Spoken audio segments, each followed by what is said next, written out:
The deafening crack of gunfire echoes through the Galactic Federation Academy's restricted human training facility on Bolus Prime. Opal, a curious Balian student, flinches as she peers through a hidden viewing port, her eyes wide with horror. Before her, human cadets dash across a treacherous obstacle course, dodging real bullets and explosions in a display of what can only be described as controlled chaos. Alarms blare suddenly, piercing the air. Red lights flash, bathing the facility in an eerie glow.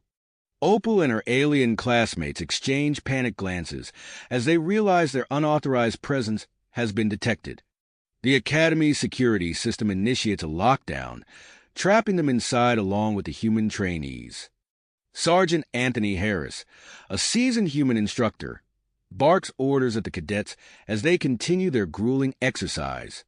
His voice carries over the cacophony of gunfire and explosions, urging the trainees to push harder, move faster. The alien students watch in disbelief as the humans navigate the course with practiced precision, their movements a blur of efficiency and raw determination. Opal's antenna twitch nervously as she wrestles with her growing concern. The brutality of the training methods she's witnessing goes against everything she's been taught about safe, non-lethal simulations. Her hearts race as she makes a decision that will change the course of the day. She must confront Sergeant Harris about these dangerous practices. As Opal steels herself to approach the human instructor, the situation outside the facility escalates rapidly. Word of the humans' extreme training methods spreads like wildfire through the academy. Alien faculty members and students alike engage in heated debates, their voices rising in a chorus of shock and outrage. High-ranking Galactic Federation officials, alerted to the unfolding crisis, scramble to contain the potential diplomatic fallout. They fear the repercussions if news of these barbaric human practices reaches the wider galactic community. The stakes couldn't be higher for human-alien relations and humanities standing within the Federation. Inside the facility, tension mounts between the trapped human and alien groups. The cadets, initially unaware of their audience, continue their training with increasing intensity. Each successful maneuver, each near miss with live ammunition, elicits gasps from the observing aliens. The contrast between the humans' apparent recklessness and the aliens' horror couldn't be starker. Sergeant Harris finds himself at the center of a perfect storm. He must manage not only the ongoing live-fire exercise, but also address the potential diplomatic incident unfolding before him. The weight of his next decision bears down on him like a physical force. Should he halt the exercise and confront the alien observers, potentially undermining the humans' training regimen? Or should he press on, demonstrating humanity's resilience and preparedness for the dangers that lurk in the galaxy's darkest corners? As security forces mobilize outside the lockdown facility, Sergeant Harris locks eyes with Opal through the viewing port. In that moment, two worlds collide: the harsh reality of human survival training and the idealistic safety standards of the Galactic Federation. The choice Sergeant Harris makes in the next few seconds will send ripples through the fabric of interspecies relations, potentially redefining humanity's role in the galactic community. With a deep breath, Sergeant Harris opens his mouth to speak, his words poised to shape the future of human-alien cooperation or conflict. Attention all personnel. Sergeant Harris's voice boomed through the facility's communication system, his holographic image materializing before both human cadets and alien observers. The sudden appearance startled Opal, causing her antennae to quiver. "We will continue this exercise," Harris declared, his stern gaze sweeping across the room. "What you're witnessing is not reckless endangerment, but vital preparation for the harsh realities of galactic peacekeeping." As Harris spoke, the cacophony of gunfire and explosions persisted. Cadet Jenkins vaulted over a smoldering barrier, narrowly avoiding a spray of bullets that peppered the wall behind him. The alien students gasped collectively, their eyes wide with a mix of horror and grudging admiration. Humans hail from a high-gravity, high-danger world. Harris continued, his voice steady despite the chaos around him. Our planet is classified as a death world by Galactic Federation standards. This training isn't just necessary. It's critical for our survival and our ability to protect others in the harshest environments this galaxy can throw at us. Opal's curiosity piqued. She pulled out her data pad, her fingers flying across the screen as she delved into the historical archives of human military achievements. The information she uncovered was eye-opening. "Look at this," she whispered to her alien classmates, showing them footage of human soldiers rescuing civilians from a collapsing space station. Their endurance and adaptability are remarkable. Outside the facility, the situation was escalating rapidly. Chief Security Officer Zax, 7, an Arcturian known for his unwavering adherence to protocol, arrived with a team of Academy security forces. His voice, deep and resonant, carried over the crowd gathering outside. "This is your final warning," Zax, 7, announced, his four eyes narrowing as he addressed the human instructors guarding the entrance. "Open this facility immediately, or we will be forced to take action."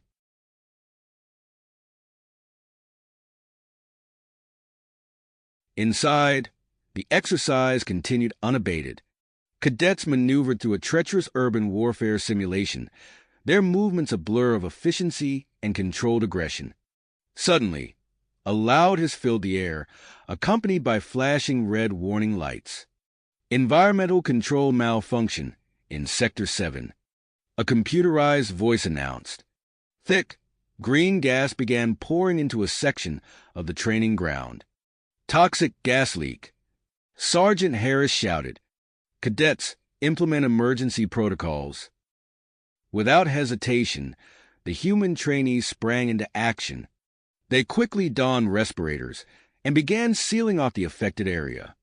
Opal and her fellow alien students watched in awe as the humans worked with machine-like precision, their earlier horror giving way to a grudging respect. Sergeant Harris's eyes darted between the malfunctioning systems and the group of alien students trapped near the toxic gas. He made a split-second decision. "Cadet First Class Robinson," Harris barked. "Assemble your squad. We have civilians in danger. Initiate rescue operations immediately." Marcus Robinson, a tall, lean cadet with close-cropped hair, nodded sharply. "Yes, sir. Alpha Team, on me." Robinson and his team moved swiftly, navigating the hazardous terrain with practiced ease. They dodged simulated enemy fire while making their way towards the trapped alien students, the toxic gas swirling ominously around them. As the rescue operation unfolded, news of the incident spread like wildfire through the academy. A large crowd of alien students and faculty members gathered outside the facility, their voices rising in a cacophony of conflicting opinions. "This is outrageous," a Vulcan professor exclaimed, his usually stoic demeanor cracking under the strain of the situation. "These humans are a danger to themselves and others. They must be expelled immediately." "But look at how they're handling the crisis," a young Andorian cadet countered, pointing at the live feed displayed on the external monitors. "Their training is clearly effective. Perhaps we've been too quick to judge." The debate raged on, tensions rising with each passing moment. It was into this charged atmosphere that Galactic Federation diplomat Irax Vorn arrived. The respected Tellarite surveyed the scene, his bushy eyebrows furrowing as he took in the complexity of the situation. "We must approach this with open minds and cool heads," Vorn announced, his gravelly voice cutting through the din. "There's more at stake here than just a training exercise gone awry." Inside the facility, Cadet Robinson and his team had reached the trapped alien students. The humans worked quickly, fitting respirators over the aliens' varied physiologies and guiding them towards safety. "Stay close and follow our lead," Robinson instructed, his voice calm despite the chaos surrounding them. "We'll get you out of here." As they moved through the toxic haze, an explosion rocked the facility. A section of the ceiling collapsed, blocking their primary exit route. Robinson's eyes narrowed as he assessed the situation, his training kicking into high gear. "Change of plans," he announced to his team and the alien students. "We're going to have to find another way out. Everyone stay calm and stick together." With toxic gas filling the air, debris blocking their path, and simulated enemy fire still a constant threat, Robinson led the group deeper into the facility. The next few minutes would test the limits of their training and push the boundaries of alien-human cooperation to their breaking point.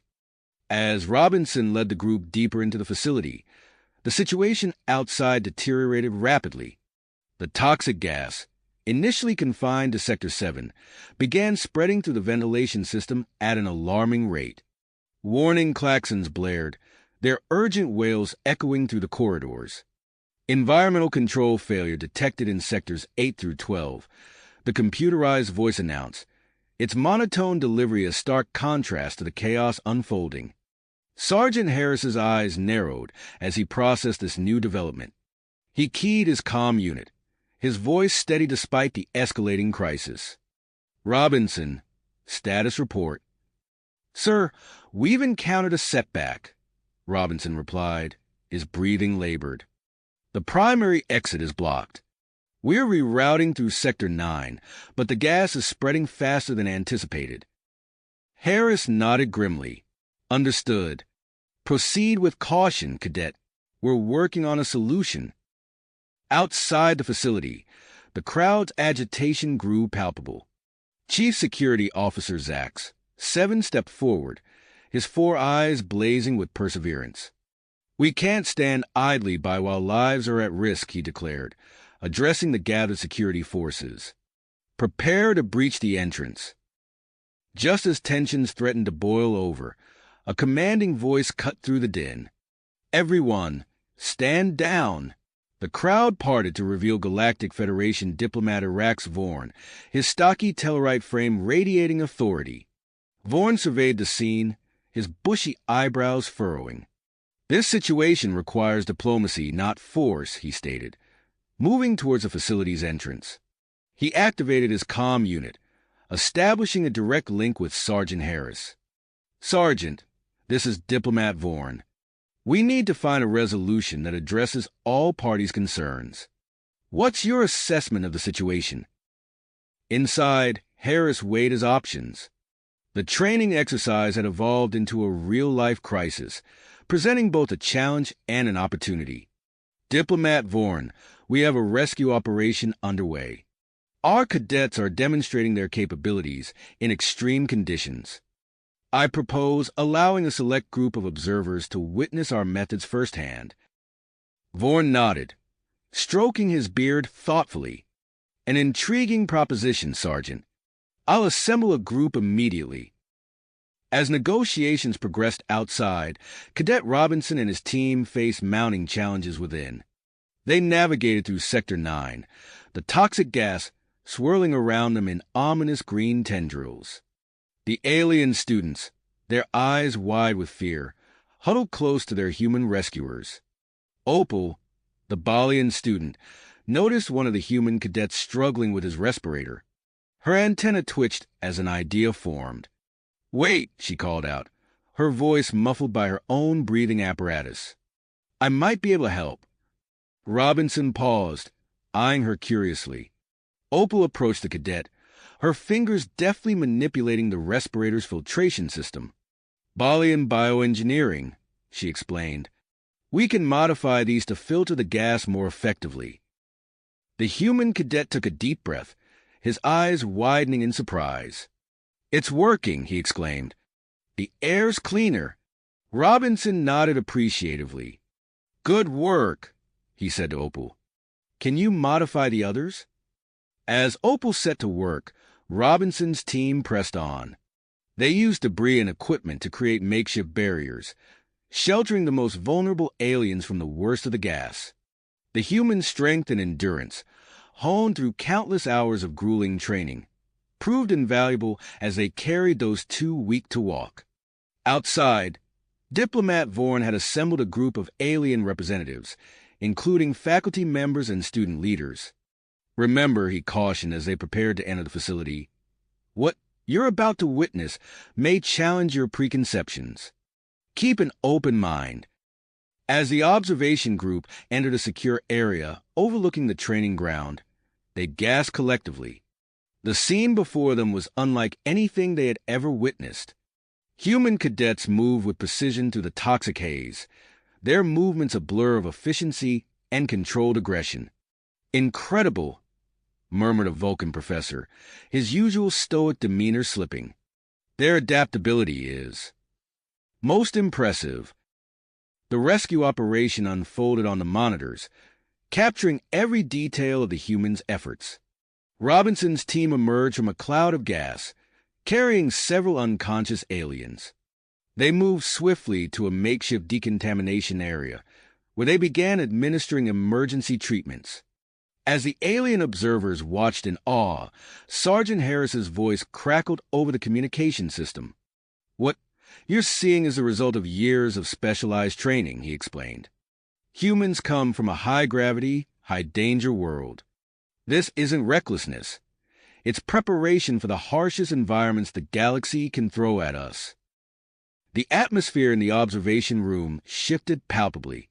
The aliens' initial horror gave way to a grudging respect as they witnessed the humans' capabilities firsthand. Meanwhile, Robinson's team faced a new challenge. One of the alien students, a young Andorian, began showing severe symptoms of gas exposure. His antennae drooped listlessly as he struggled to breathe.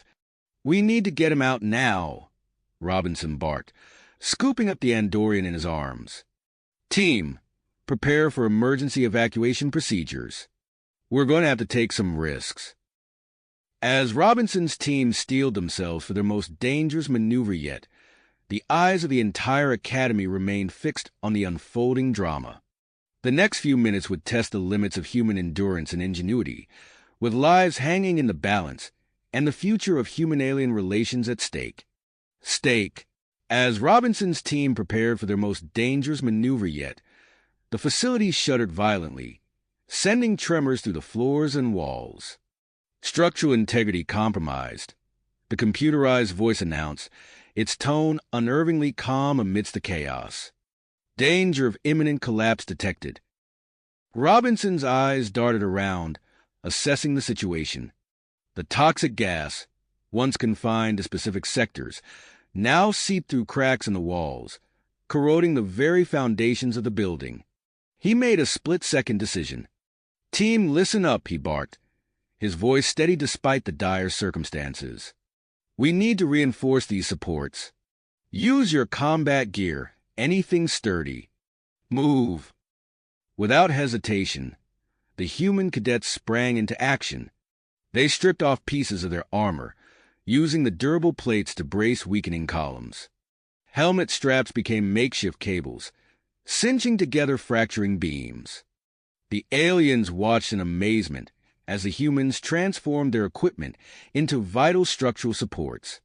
Outside, Diplomat Vorn's plan was set into motion. A group of 10 alien representatives, led by Professor Zillax, a Xanthian xenobiologist known for his skepticism of human methods, entered a secure observation room overlooking the training ground. "Fascinating," Zillax murmured, his compound eyes widening as he watched the humans work. He pulled out a data pad, frantically documenting their actions. "Their physical capabilities are extraordinary." The observers gasped collectively as they witnessed a human cadet lift a metal beam that would have required at least 3 Xanthians to move. Another human demonstrated incredible agility, leaping across a widening fissure in the floor to rescue a trapped alien student. Meanwhile, the situation outside the facility was growing increasingly tense.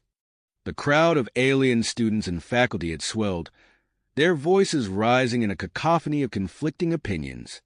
Academy officials struggled to maintain order as debates about human training methods threatened to turn violent. Sergeant Harris, recognizing the need for transparency, made a bold decision. He activated the facility's external holographic projectors, broadcasting a live feed of the rescue operation to the gathered crowd. "Let them see," Harris muttered, his teeth clenched. "Let them understand. The effect was immediate. The crowd fell silent, their eyes fixed on the larger-than-life images of human cadets battling against toxic gas and structural collapse to save alien lives. The broadcast provided context for the intense training regimen that had sparked so much controversy. As the crisis deepened, a new figure arrived on the scene.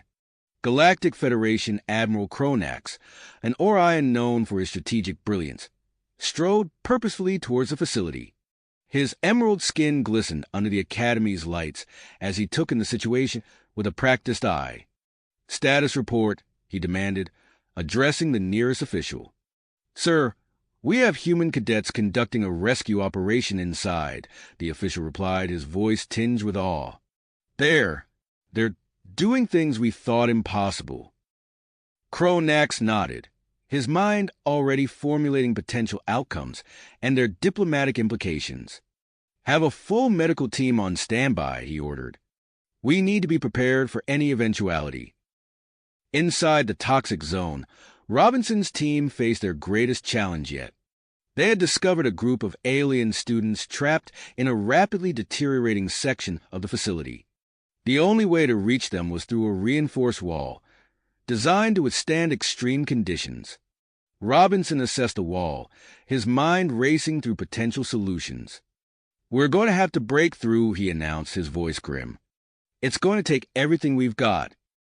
The human cadets lined up, their muscles tensing in anticipation.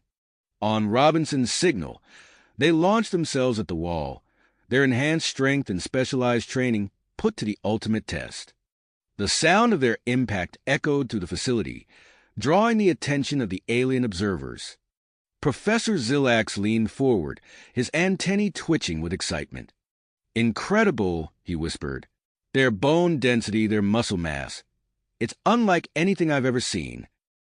As the humans continued their assault on the wall, Opal, the Balian student, approached Robinson. "I have an idea," she said, her voice steady despite the chaos around them. "If we combine your strength with our knowledge of alien physiology, we might be able to create a more effective rescue strategy." Robinson nodded, quickly grasping the potential of her suggestion. "What do you have in mind?" Opal explained her plan, detailing how the humans could modify their lifting techniques to better accommodate the various alien species they were rescuing. The collaboration between human and alien began to take shape, a glimpse of the potential for future cooperation. Suddenly, a harsh alarm cut through the air, its urgent wail sending a chill through everyone present. Sergeant Harris's voice crackled over the communication system, his tone grave. "Attention all personnel. The facility's environmental systems are failing. We're initiating emergency purge protocols. All individuals must be equipped with protective gear immediately. This is not a drill." The human cadets exchanged glances, the weight of this new challenge settling on their shoulders. They had mere minutes to ensure every alien was protected before the purge began, a task that would push them to their absolute limits. As the countdown to the emergency purge began, Admiral Kronax watched the unfolding drama with keen interest. He recognized the potential for this crisis to reshape galactic perceptions of human capabilities. His mind was already racing, formulating plans to integrate human training methods into broader Galactic Federation protocols. Inside the facility, the race against time intensified. Robinson's team worked feverishly, breaking through the reinforced wall and rushing to equip the trapped aliens with protective gear. The air grew thicker with toxic gas, the facility's groans of structural stress providing a constant, ominous backdrop. With seconds ticking away, the fate of those inside, human and alien alike, hung in the balance.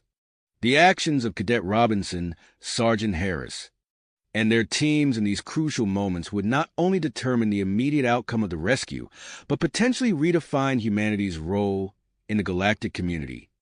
As the purge countdown reached its final seconds, tension reached a fever pitch both inside and outside the facility. The next moments would be determine the immediate outcome of the rescue, but potentially redefine humanity's role in the galactic community. The final seconds of the countdown ticked away, each moment stretched to eternity. Robinson's team pushed themselves to their absolute limits, their muscles straining as they carried the last group of alien students through the collapsing corridors. "Move! Move!" Robinson shouted, his voice hoarse from the toxic fumes. He cradled a semi-conscious Andorian in his arms, the alien's blue skin pale and clammy. With a final burst of speed, the human cadets cleared the danger zone just as the purge system activated. A rush of air swept through the facility, carrying with it a potent neutralizing agent. The noxious green haze that had filled the corridors began to dissipate, replaced by a cleaner, albeit chemical-laden atmosphere. As the air cleared, the extent of the damage became apparent. The facility's walls groaned ominously, large cracks spider-webbing across the reinforced surfaces. Chunks of ceiling rained down, narrowly missing the exhausted rescue team. Structural integrity compromised. The computerized voice announced again, its tone more urgent. Initiating automated evacuation protocol. Sergeant Harris's voice crackled over the comm system, steady despite the chaos. All personnel, proceed to emergency exits immediately. This is not a drill. In the observation room, the alien representatives watched in stunned silence as the humans continued their heroic efforts. Professor Zillax furiously tapped notes into his datapad, his compound eyes wide with excitement. "Fascinating," he muttered. "Their endurance levels are off the charts, and their ability to function in toxic environments. Extraordinary." Admiral Kronak stood at the back of the room, his green skin creased with concern as he assessed the situation. "We need to get these observers out," he commanded. "Safety teams, escort them to the designated evacuation points." As the alien observers were ushered to safety, a new crisis emerged.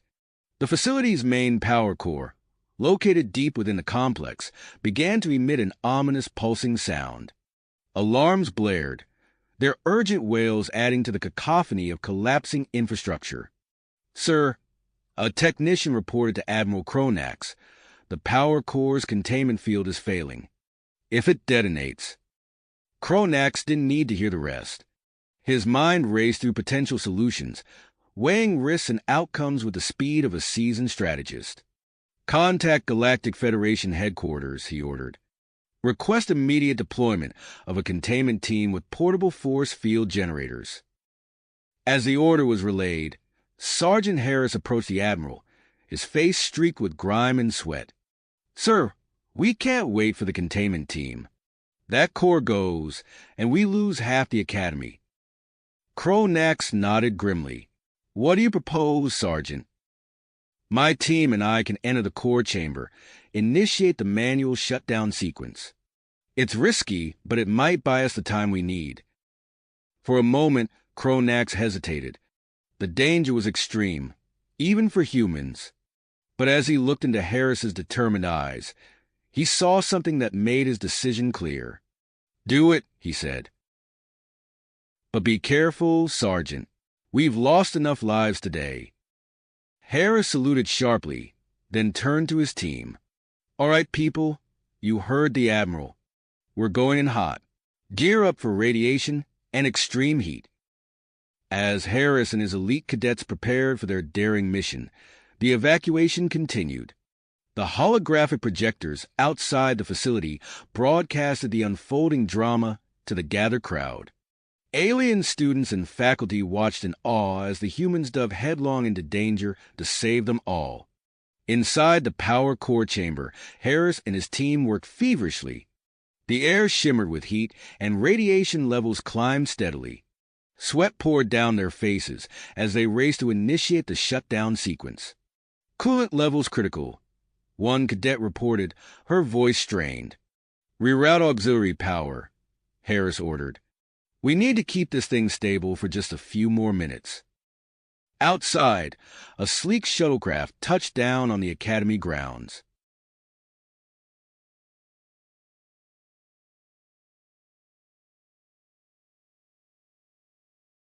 Major Zara Vex, a tall Syrian with striking silver eyes, emerged, followed by her team of alien first responders. She quickly assessed the situation, her sharp gaze taking in the collapsing facility and the crowd of evacuees. "Status report," she barked, approaching Admiral Kronax. As Kronax briefed her on the situation, Vex's mind was already formulating a plan. "We'll set up a triage center here," she said, pointing to a clear area. "My team can assist with treating any injured evacuees. Meanwhile, I'll coordinate with your human teams inside. We need a unified response strategy." Kronax nodded approvingly. "Make it happen, Major." As Vex's team sprang into action, setting up advanced medical equipment and coordinating with Academy medical staff, the Admiral watched with growing interest. The seamless integration of human physical prowess and alien technological expertise was impressive, to say the least. Inside the power core chamber, Harris and his team were reaching their limits. The heat was overwhelming, and radiation warnings flashed urgently on their protective suits. "Almost there," Harris grunted, his fingers flying over the complex shutdown sequence. "Just need to." "Got it." With a low hum, the power core began to power down. The pulsing glow dimmed and the ominous vibrations slowed. But they weren't out of danger yet. "Containment field still unstable," a cadet reported. "We need those force field generators now."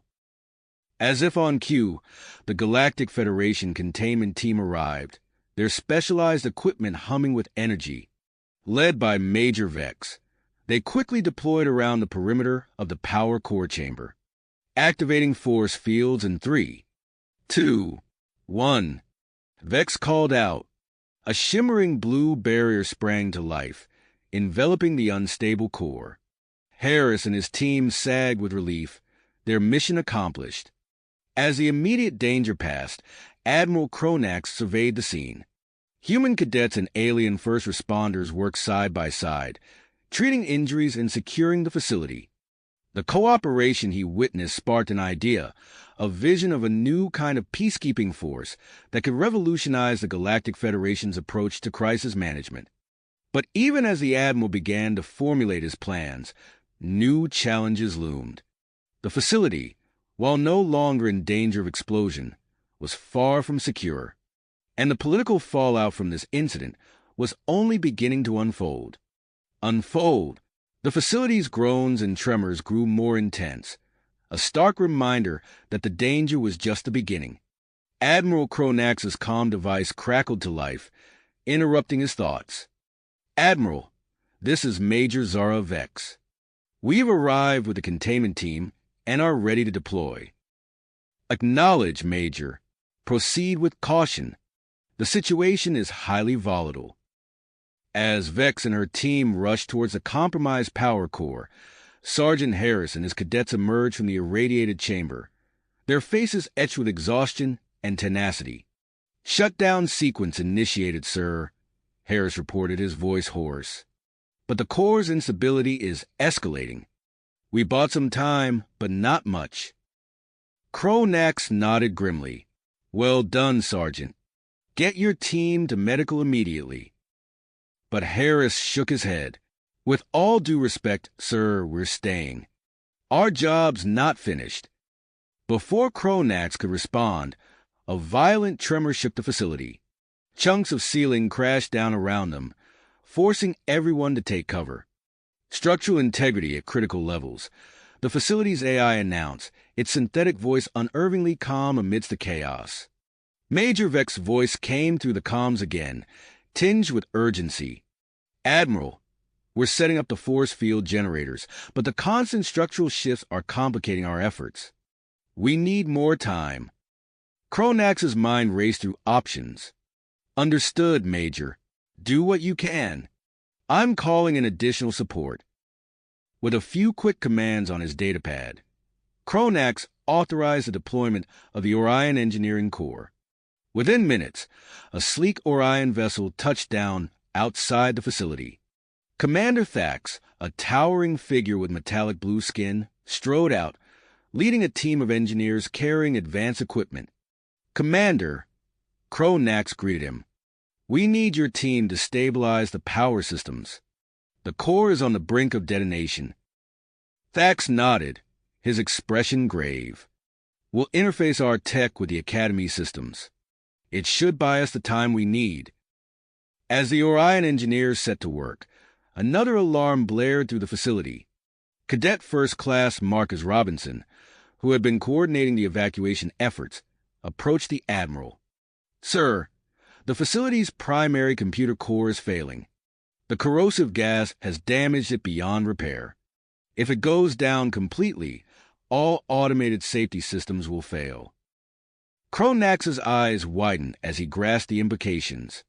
That would trigger a chain reaction, amplifying the core explosion exponentially. Robinson squared his shoulders. "Permission to lead a team back in, so we can manually override the failing systems and feed critical data to the Orion engineers." For a moment, Cronax hesitated. The risk was enormous, but as he looked at Robinson's determined face, he saw the same fire he'd seen in Harris's eyes earlier. "Permission granted, Cadet, but be careful in there. The structural integrity is compromised throughout the facility."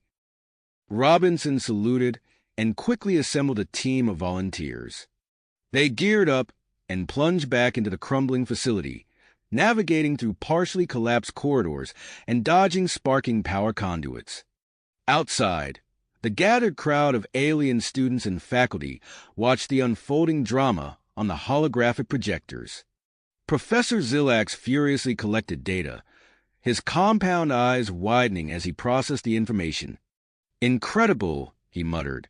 "The humans are operating at physical and mental capacities far beyond our previous estimations. This data could revolutionize our understanding of their species." As the situation escalated, Admiral Cronax made a bold decision. "Activate the orbital defense grid," he ordered. His aide looked startled. "Sir, that's only used for training simulations. It's never been activated for real-world scenarios." "Then this will be its first test," Cronax said firmly. "We need every resource at our disposal." The massive orbital platforms hummed to life, their energy projectors focusing on the Academy. A shimmering dome of energy began to form around the facility, providing an additional layer of containment. Inside, Robinson and his team reached the primary computer core. The chamber was filled with acrid smoke, sparks flying from damaged consoles. "Team Alpha, start the manual override sequence," Robinson ordered. "Team Beta, with me. We need to salvage what data we can for the Orion engineers." As they worked, the facility shuddered around them. Support beams groaned ominously, and the floor beneath their feet trembled. Outside, the combined efforts of the human cadets, alien emergency responders, and Orion engineers began to show progress. The power core's energy signature started to stabilize, but the danger was just the beginning. Suddenly, Opal, the Balian student who had been assisting throughout the crisis, approached Admiral Cronax. Her blue face was set with willpower. "Admiral, I have a proposal," she said, her voice steady despite the chaos around them. "Based on Professor Zillax's data and my knowledge of Balian bioengineering, I believe we can use the unique properties of human physiology to create a biological containment field." Cronax's eyebrows shot up. "A biological containment field? Is such a thing even possible?" Opal nodded eagerly. "In theory, yes. It would act as a last line of defense, potentially stabilizing the core long enough for a permanent solution to be implemented." The Admiral's mind raced, weighing the risks and potential benefits. It was an unprecedented idea, but in this crisis, conventional methods might not be enough. "Explain your plan to Sergeant Harris and Major Vex," he ordered. "If they believe it's viable, we'll proceed." As Opal hurried off to brief the team leaders, Cronax turned his gaze back to the facility. The next few moments would be crucial, not just for the Academy, but potentially for the future of human-alien cooperation in the face of galactic threats. The facility trembled, a stark reminder that time was running out. Inside the compromised structure, human cadets and alien specialists worked side by side, pushing the boundaries of what was thought possible. Outside, a diverse crowd watched with anxious anticipation, witnessing a pivotal moment in galactic history unfold before their eyes. The fate of the Academy hung in the balance, with countless lives at stake. Opal's voice cut through the tension. "Admiral, I've briefed Sergeant Harris and Major Vex. They believe the biological containment field is our best shot." Cronax nodded, his expression grim. "Proceed." Sergeant Harris sprang into action, his eyes scanning the crowd of cadets. "I need volunteers. The strongest, most physically fit among you. This won't be easy." Cadet First Class Marcus Robinson stepped forward, followed by a handful of others. "We're ready, sir." As Harris quickly assembled his team, Professor Zillax and a group of alien scientists huddled around a makeshift workstation. Their fingers flew over holographic interfaces, reprogramming medical equipment for a purpose never before conceived. "Fascinating," Zillax muttered, his compound eyes gleaming. "If this works, it could revolutionize our understanding of human physiology."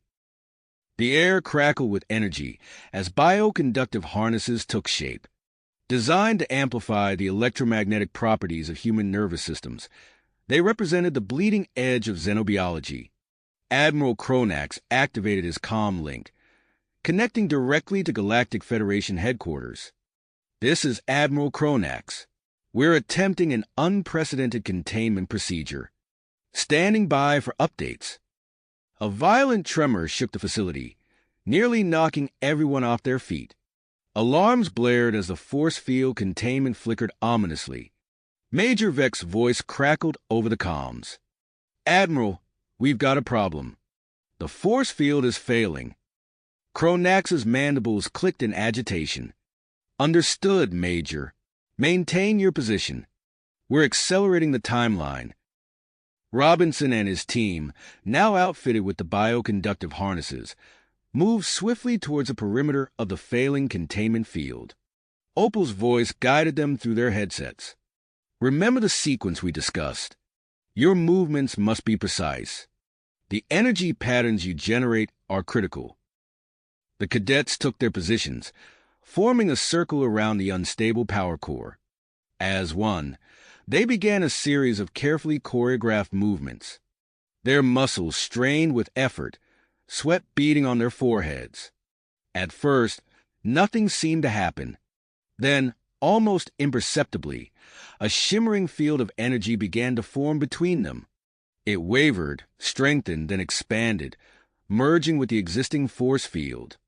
Professor Zillax's eyes widened as he monitored the readings. "Incredible. The human-generated field is stabilizing the containment. It's actually working." But the victory was short-lived. Robinson stumbled, his face contorted in pain. The other cadets showed similar signs of distress, their bodies trembling with exhaustion. "Vital signs are approaching critical levels," Zillax warned. "They can't maintain this for long." Admiral Cronax made a split-second decision. "Deploy the prototype energy converter. Now!" A sleek, cylindrical device was quickly wheeled in. Alien technicians worked feverishly alongside Opal and Zillax, integrating it with the ongoing containment efforts. As they worked, Cadet Robinson collapsed. Without hesitation, Sergeant Harris stepped in, taking his place in the circle. The biological field wavered but held. "Converter online," an Orion engineer shouted. The device hummed to life, its surface glowing with strange symbols. Immediately, the strain on the human cadets lessened. They gasped in relief, able to maintain their efforts with renewed strength. But the danger was nowhere near the end. The power core pulsed erratically, its energy levels spiking and plummeting in chaotic patterns. Commander Thax, monitoring the situation with his Orion team, suddenly leaned forward. "Wait. Look at this." On his holographic display, the energy patterns of the core began to shift. Slowly, almost unbelievably, they started to align with the rhythmic pulses of the biological field. "It's harmonizing," Thax said in awe. "The human-generated field is actually stabilizing the core." The Orion engineers sprang into action, their advanced power regulation technology amplifying this unexpected effect. The chaotic energy of the core gradually came under control, its wild fluctuations smoothing out. As hope began to rise, a new alarm sounded. The Academy's orbital defense grid, still active as a precautionary measure, was showing signs of overload. Admiral Cronax's face hardened as he realized the implications. If the grid failed, the consequences would extend far beyond the Academy. He turned to his aide, his voice tense. "Get me a direct line to the Orbital Control Center. We need to make a decision and fast." As Cronax reached for his communicator, the air around them seemed to thicken with tension. The next few moments would determine not just the fate of the Academy, but potentially the future of human-alien cooperation in the face of unprecedented challenges. Challenges. The fate of the Academy hung in the balance, with countless lives at stake.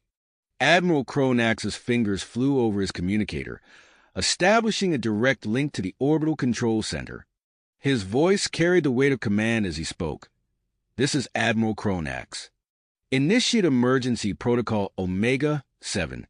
Recalibrate the orbital defense grid to function as an energy siphon. Redirect all excess power from the stabilizing core into the Academy's main power systems." The control center operator's voice crackled back, tinged with surprise and uncertainty. "Sir, that's never been attempted before. The risks are necessary." Cronax cut in firmly. "Execute the order immediately." As the recalibration process began, the air around the facility seemed to hum with awe-inspiring energy. The shimmering dome of the force field pulsed erratically, its colors shifting from a steady blue to a fluctuating purple. On the ground, Sergeant Harris and his team of human cadets, maintaining the biological containment field, showed visible signs of strain. Their muscles trembled with exertion, faces contorted in pain as they pushed their bodies to the absolute limit. Major Zara Vex, observing the situation with growing concern, sprang into action. Her voice rang out across the chaotic scene. "Alien first responders form up. We need support teams now."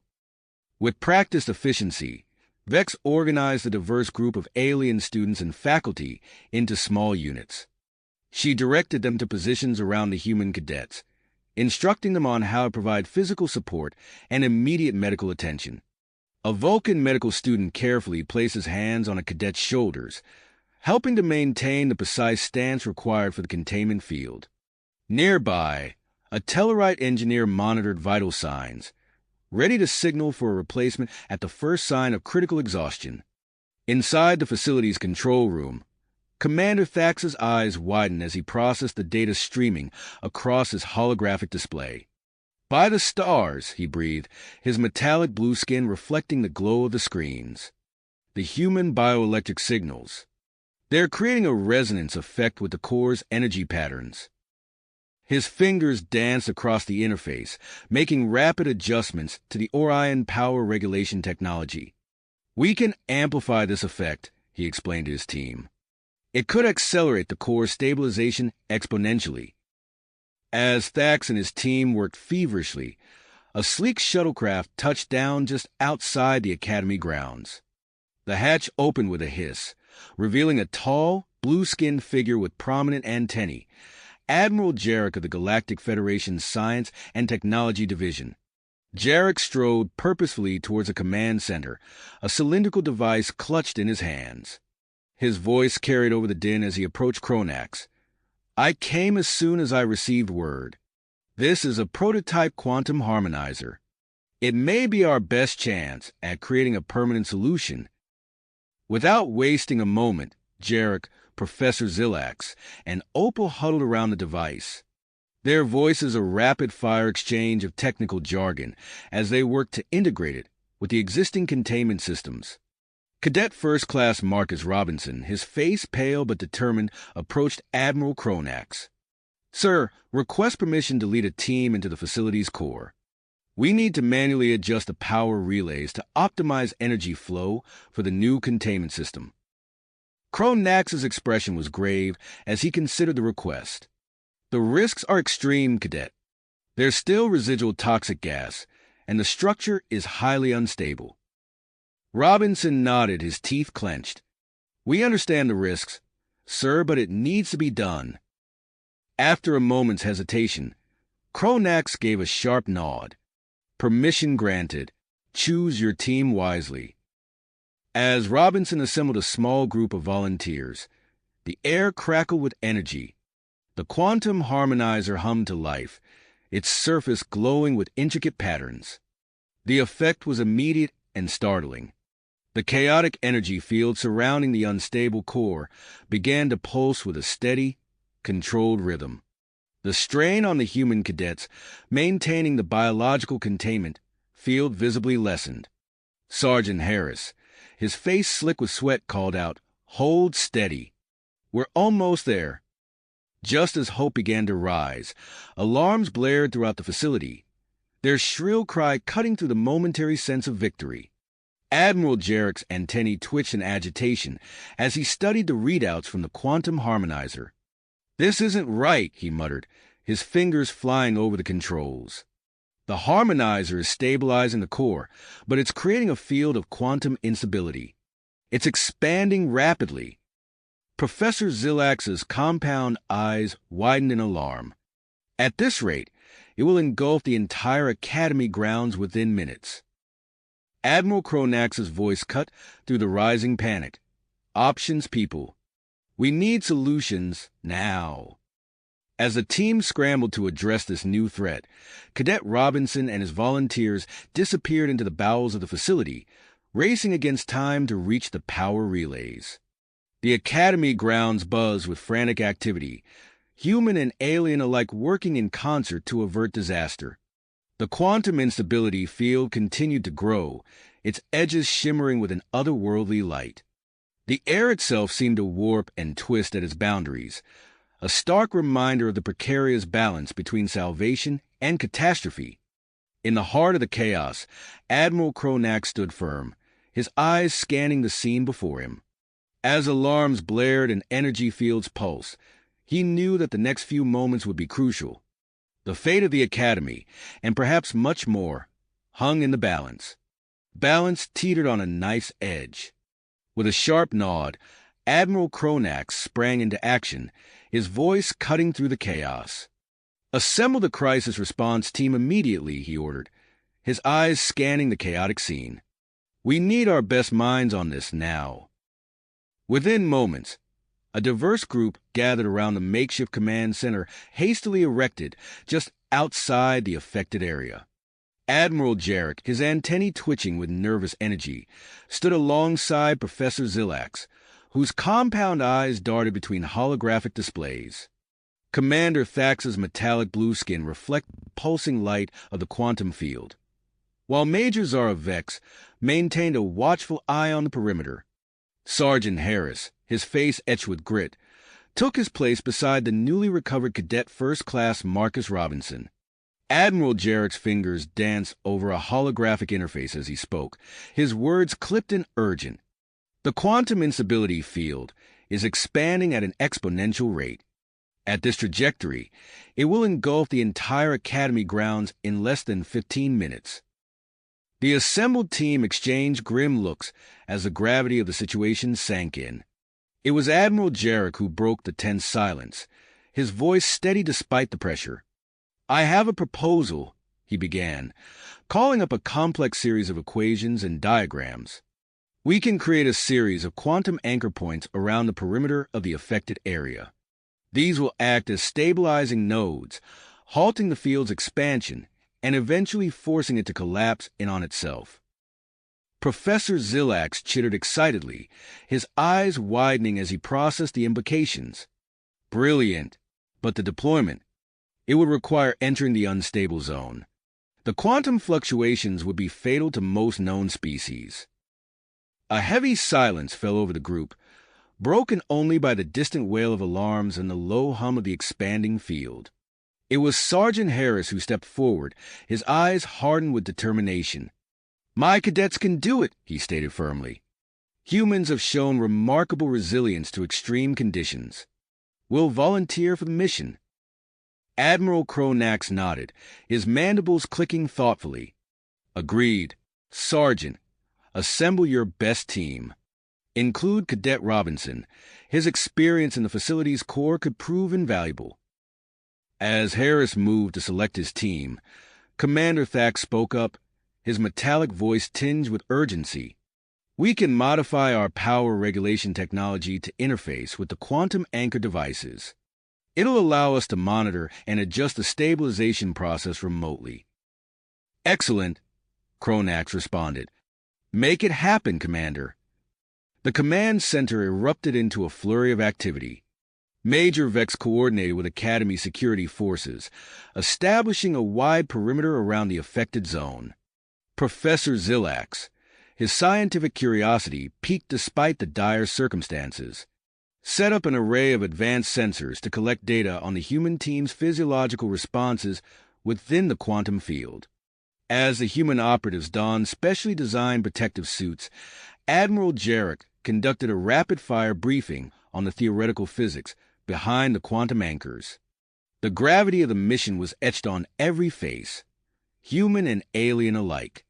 With a final nod from Admiral Cronax, the human team approached the shimmering boundary of the quantum instability field. Cadet Robinson took point, his eyes fixed on the swirling, reality-bending chaos before them. "Remember your training," Sergeant Harris called out. "Adapt, overcome, and stick together. Let's move." As one, the human team stepped into the unstable zone. The effect was immediate and disorienting. Gravity shifted unpredictably, causing them to stumble and float in equal measure. Objects phased in and out of existence around them, and the very air seemed to ripple with unseen energy. Cadet Robinson pushed forward, fighting against the chaotic forces that threatened to tear them apart. His voice crackled over the comm system, distorted by quantum interference. "First anchor point ahead. Pushing through now." With painstaking effort, Robinson secured the device in place. As soon as it activated, a noticeable ripple passed through the unstable field. Back at the command center, Admiral Jarek's antennae perked up. "It's working," he exclaimed. The field's expansion has slowed by. As the field's expansion slowed, a collective sigh of relief rippled through the command center. Admiral Cronax's eyes remained fixed on the holographic display, tracking the progress of the human team as they deployed the remaining quantum anchors. "Remarkable," Admiral Jarek murmured, his antennae twitching with excitement. "The human operatives are functioning at unprecedented levels within the quantum field." Professor Zillax chittered in agreement, his compound eyes darting between multiple data streams. "Their bioelectric signatures are extraordinary. I've never seen anything like it." As the last anchor point snapped into place, the unstable field began to collapse in on itself. Cadet Robinson's voice crackled over the comm system. "Final anchor secured. We're heading back now, sir." Admiral Cronax nodded sharply. "Excellent work, team. Report to medical for immediate evaluation upon your return." As the human operatives emerged from the dissipating field, the Academy grounds erupted in a cacophony of cheers and applause. Alien cadets and faculty members alike crowded around the returning heroes, their voices a mix of awe and gratitude. In the days that followed, the Academy buzzed with activity as the full scope of the crisis and its aftermath became clear. Admiral Cronax, recognizing the need for a thorough analysis, assembled a special task force to examine the incident's implications. "We need to understand every aspect of what transpired here," Cronax addressed the newly formed team. "From the initial core malfunction to the quantum instability event and the human cadet's extraordinary performance." The task force, a diverse group of human and alien experts, set to work immediately. They pored over sensor logs, analyzed debris samples, and conducted extensive interviews with all involved personnel. Meanwhile, news of the human cadet's feat spread rapidly throughout the academy and beyond. Sergeant Harris found himself inundated with requests for interviews and demonstrations, while Cadet Robinson and his team were suddenly the center of attention in the mess hall and training facilities. Admiral Jarrett, his scientific curiosity piqued by the events, approached Admiral Kronax with a proposal. "I believe we have an unprecedented opportunity here," he said, his eyes gleaming with excitement. "I'd like to initiate a research project to study and potentially harness the unique properties we observed in human physiology during the crisis." Kronax considered the proposal carefully before nodding his assent. "Proceed, Admiral, but ensure all necessary safety protocols are in place. We can't risk another incident." Within days, a state-of-the-art research facility was set up on the academy grounds. Sergeant Harris and a select group of human cadets, including Marcus Robinson, were recruited to participate in a series of controlled experiments. The tests were rigorous and often grueling. Cadets were subjected to simulated high-stress scenarios while advanced sensors monitored their bioelectric output. Admiral Jarrett and his team worked tirelessly, analyzing data and refining their hypotheses. As the research progressed, an unexpected discovery sent shockwaves through the scientific community. Professor Zillax burst into Admiral Kronax's office, his normally composed demeanor replaced by awe-inspiring excitement. "Admiral, you need to see this," he said, projecting a holographic display of complex energy patterns. "The data we collected during the quantum instability event. It shows that human bioelectric fields have a stabilizing effect on certain types of energy fluctuations. The implications are staggering." News of this discovery spread quickly beyond the confines of the Academy. Several alien species, previously skeptical of human involvement in galactic affairs, began reaching out through diplomatic channels, expressing interest in collaborative research efforts. However, not all reactions were positive. During a high-level briefing with Galactic Federation officials, Admiral Kronax found himself facing pointed questions about the potential risks of human integration into sensitive operations. The Arcturian counselor, Zextor, his voice tinged with barely concealed hostility, addressed the assembly. "While the human cadets' actions were undoubtedly heroic, we cannot ignore the inherent unpredictability of their species. I move to implement stricter regulations on human activities within Federation space, effective immediately." The proposal sent shockwaves through the assembled officials. Admiral Kronax, recognizing the gravity of the situation, stepped forward to address the council. "Honored representatives," he began, his voice steady and authoritative, "I propose a comprehensive review of our training protocols. We have an opportunity to develop a new curriculum that combines the best aspects of human resilience training with our most advanced technologies. This is not a time for division, but for innovation and cooperation." As the political debate raged on, tensions began to rise within the Academy itself. Human and alien cadets found themselves divided, with heated arguments breaking out in common areas and training facilities. Cadet Robinson, walking through the main courtyard with a group of fellow humans, suddenly found their path blocked by a contingent of Arcturian students. The alien cadets' facial tendrils writhed with agitation as their leader stepped forward. "You humans think you're so special now," the Arcturian cadet sneered. "But you're just as likely to destroy the galaxy as save it." Robinson felt his teammates tensing beside him, ready for a confrontation. He raised a hand, silently urging them to stay calm.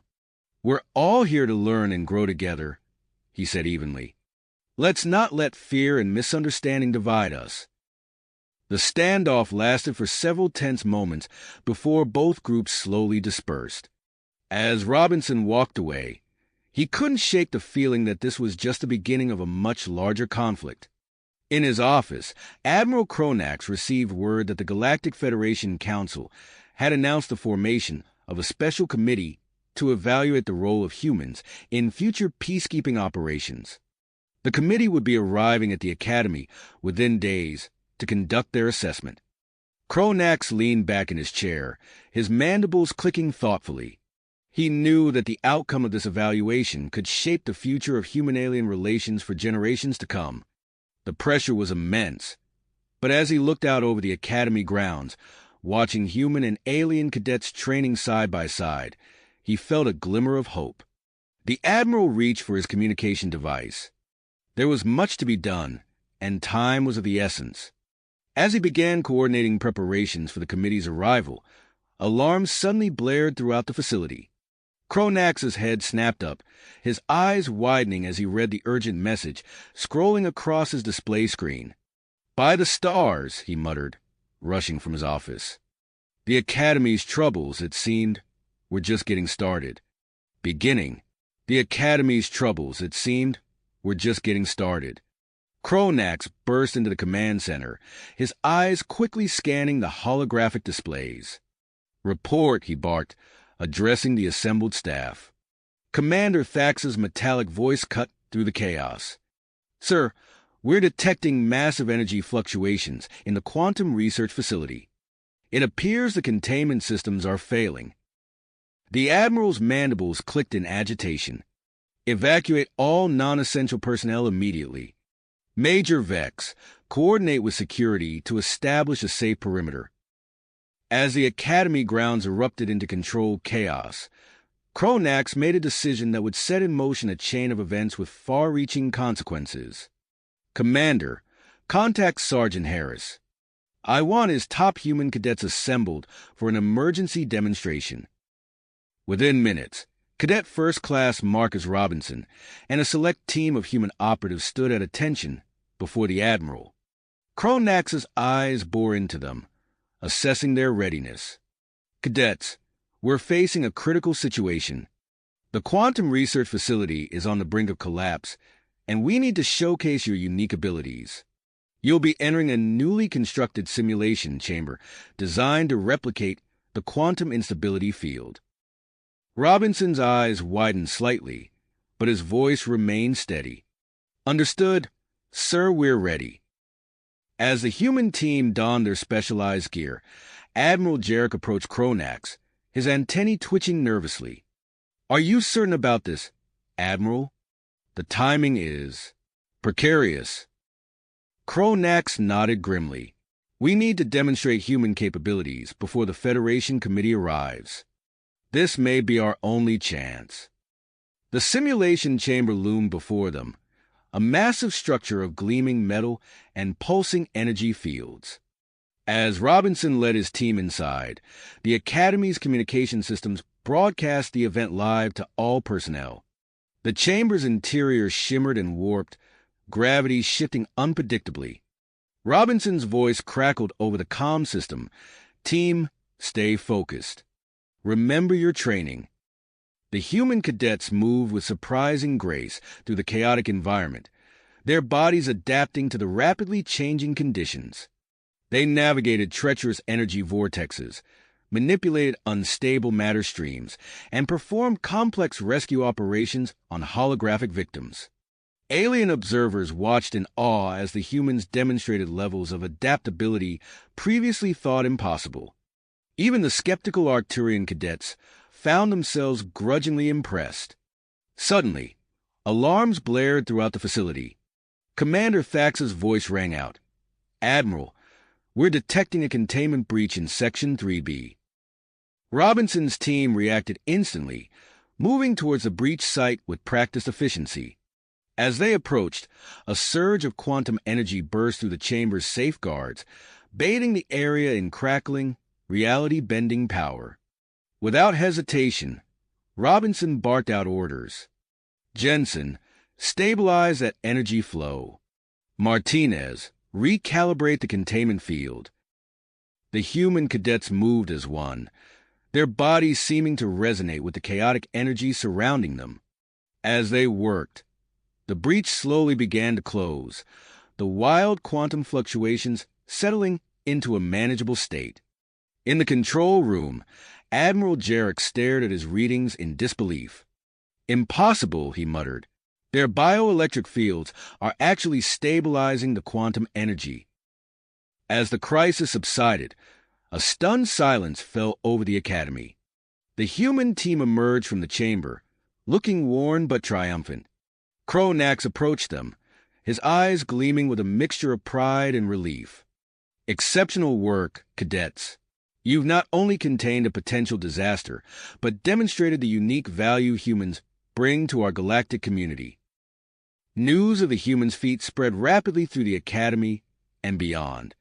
As the excitement grew, a new arrival added another layer of complexity to the unfolding situation. Dr. Lyra Vex, a striking Syrian xenobiologist, strode purposefully through the Academy's main hall. Her arrival had been hastily arranged in light of recent events, and her expertise in adaptive biology would prove crucial in the days to come. As she made her way to Admiral Cronax's office, Dr. Vex couldn't help but notice the charged atmosphere permeating the Academy. Human and alien cadets alike buzzed with excitement and trepidation, their conversations a mix of awe and uncertainty. Cronax greeted Dr. Vex warmly, recognizing the value of her unique perspective. "Doctor, thank you for coming on such short notice. We have much to discuss regarding the physiological changes we're observing in our human cadets." As they delved into the intricacies of human adaptability, another development unfolded in the research wing. Admiral Jarek burst into the room, his eyes wide with excitement.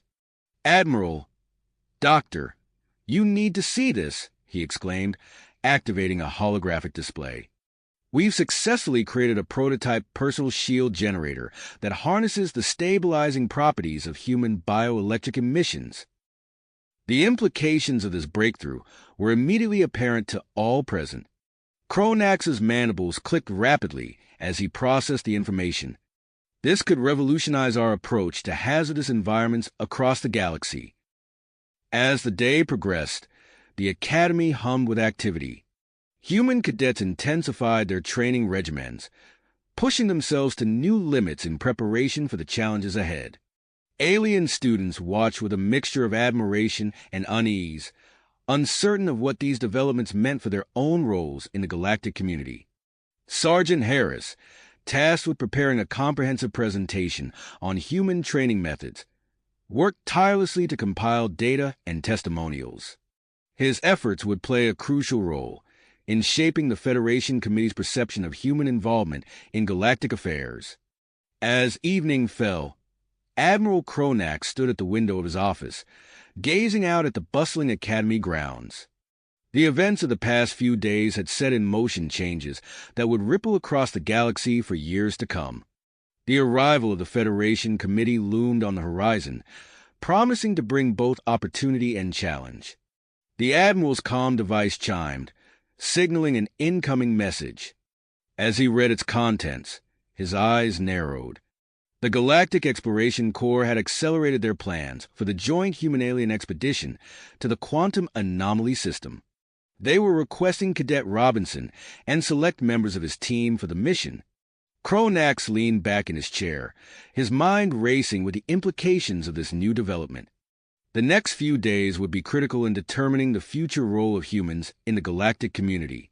As he began drafting his response to the Corps, the Admiral couldn't shake the feeling that they were standing on the precipice of a new era in interstellar relations. As he began drafting his response to the Corps, the Admiral's comm device chimed again, this time with an urgent priority signal. Cronax's eyes widened as he read the incoming message. "By the stars," he muttered, quickly activating the Academy-wide alert system. The facility erupted into control chaos as personnel rushed to their stations. In the command center, Cronax addressed the assembled staff. "We received a distress signal from Outpost Zeta 9 near the Quantum Anomaly System. They're under attack by an unknown hostile force." Commander Thax's metallic voice cut through the tense atmosphere. Sir, the outpost defenses are failing. We estimate complete destruction within hours if we don't intervene. Cronax's mandibles clicked rapidly as he weighed his options. After a moment's consideration, he made a decision that would alter the course of human-alien relations. Prepare the GFS Quantum Horizon for immediate launch, he ordered.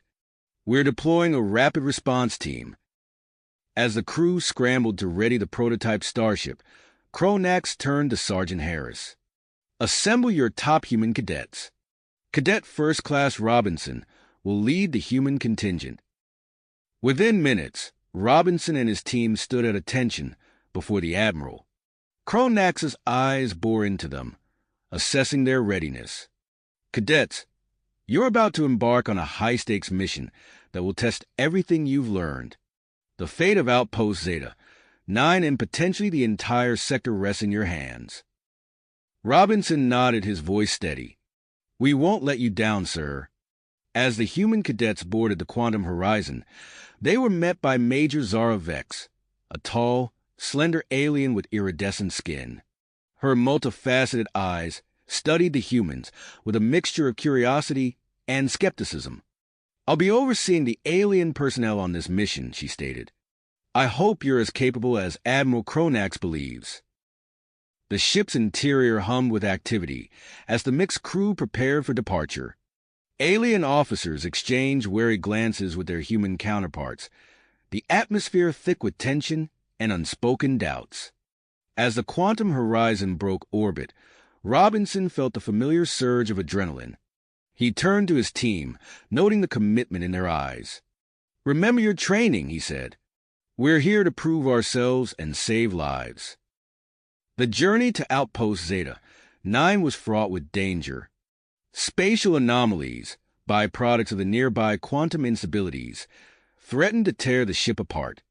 The human cadets sprang into action, their reflexes and adaptability complementing the alien navigator's expertise. Cadet Sarah Chun, her hands flying over the sensor controls, called out, Massive gravitational shift, 30 degrees port. The alien helmsman Krellex, his tentacles wrapped around multiple control interfaces, growled in frustration. The ship can't compensate fast enough. Without hesitation, Robinson leaped to an auxiliary control panel. His fingers danced across the surface, making micro-adjustments to the ship's quantum shielding. The Quantum Horizon shuddered but held together as it passed through the anomaly. Major Vex's eyes widened slightly. Impressive, she murmured, almost to herself. As they approached Outpost Zeta 9, the true nature of the threat became apparent. A swarm of sleek, black drones surrounded the station, their energy weapons cutting through the outpost's failing shields. Those aren't like anything I've seen before, Cadet Jensen whispered, staring at the tactical display. Major Vex's face hardened. Neither have I. We're dealing with technology beyond current Federation capabilities. The bridge erupted into a flurry of activity as the crew prepared for battle. Major Vex quickly outlined a plan to neutralize the drone swarm using a combination of the ship's main weapons and smaller fighter craft. Robinson stepped forward. Major, my team, and I can pilot the fighters. Our reflexes and G-force tolerance give us an edge in this kind of environment. Vex hesitated for a moment, then nodded sharply. Very well, Cadet. Show us what you can do. As Robinson led his squadron out of the launch bay, the rest of the crew watched in tense silence. The human-piloted fighters darted and weaved through the quantum fluctuations, engaging the enemy drones with a level of skill that left even the most skeptical alien officers impressed. Cadet Martinez's voice crackled over the comm. These quantum surges are playing havoc with our targeting systems. Trust your instincts, Robinson replied, his fighter spiraling around a particularly dense cluster of drones. Feel the ebb and flow of the energy around you. The battle intensified as the humans pushed their fighters to the limit, their unorthodox tactics catching the drone swarm off guard. On the Quantum Horizon's bridge, Major Vex watched the tactical display with growing respect. Suddenly, alarms blared throughout the ship. Commander Thax's voice rang out. Massive quantum surge detected. Our shields can't withstand a direct hit. Robinson's mind raced, calculating trajectories and energy patterns in split seconds. All fighters form up on me, he ordered. We're going to create a buffer. The human squadron moved as one, positioning themselves between the quantum horizon and the incoming energy wave. Their specialized flight suits amplified their natural bioelectric fields, creating a dispersal effect that softened the impact of the surge. On the bridge, the alien crew watched in awe as the human pilot's actions saved the ship from certain destruction. The data streams flowing from the fighters provided real-time proof of the effectiveness of human bioelectric field technology. As the battle concluded and the last of the enemy drones were neutralized, a stunned silence fell over the quantum horizon. Major Vex approached Robinson as he exited his fighter, her expression unreadable. "Cadet," she said, her voice carrying a new note of respect, "it seems we have much to learn from each other." Robinson nodded, the adrenaline of battle still coursing through his veins. "This is just the beginning, Major. We've got a lot more to show you." As the response team secured the outpost and began investigating the origin of the attack, the implications of their discovery loomed large. An unknown, advanced civilization operating beyond Federation space posed a threat that would reshape galactic politics. The quantum horizon prepared for its return journey to the Academy, carrying with it not just the data from the battle, but a new understanding between its human and alien crew members.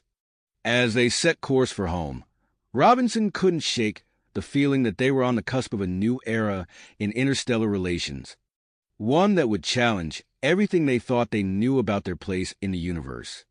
The quantum horizon's return journey was swift, its quantum ride propelling the ship through the vastness of space with remarkable efficiency. As the familiar sight of the Galactic Federation Academy came into view, Robinson felt a mix of relief and anticipation. The events of the past few days had changed everything, and he knew that their arrival would mark the beginning of a new chapter in human-alien relations. The ship's comm system crackled to life, Admiral Cronax's voice filling the bridge. "Quantum Horizon, this is Academy Control.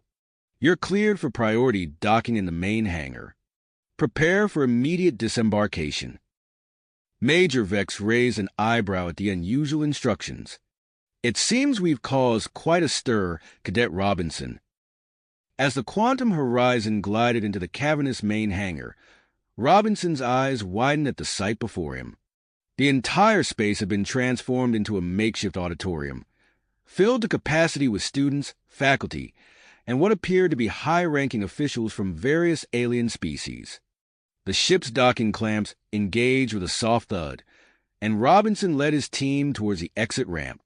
As the hatch hissed open, they were greeted by a wall of sound, a mixture of cheers, applause, and excited chatter that washed over them like a wave. Admiral Cronax stood at the base of the ramp, his mandibles clicking rapidly in what Robinson had come to recognize as a sign of excitement. "Welcome back, Quantum Horizon crew.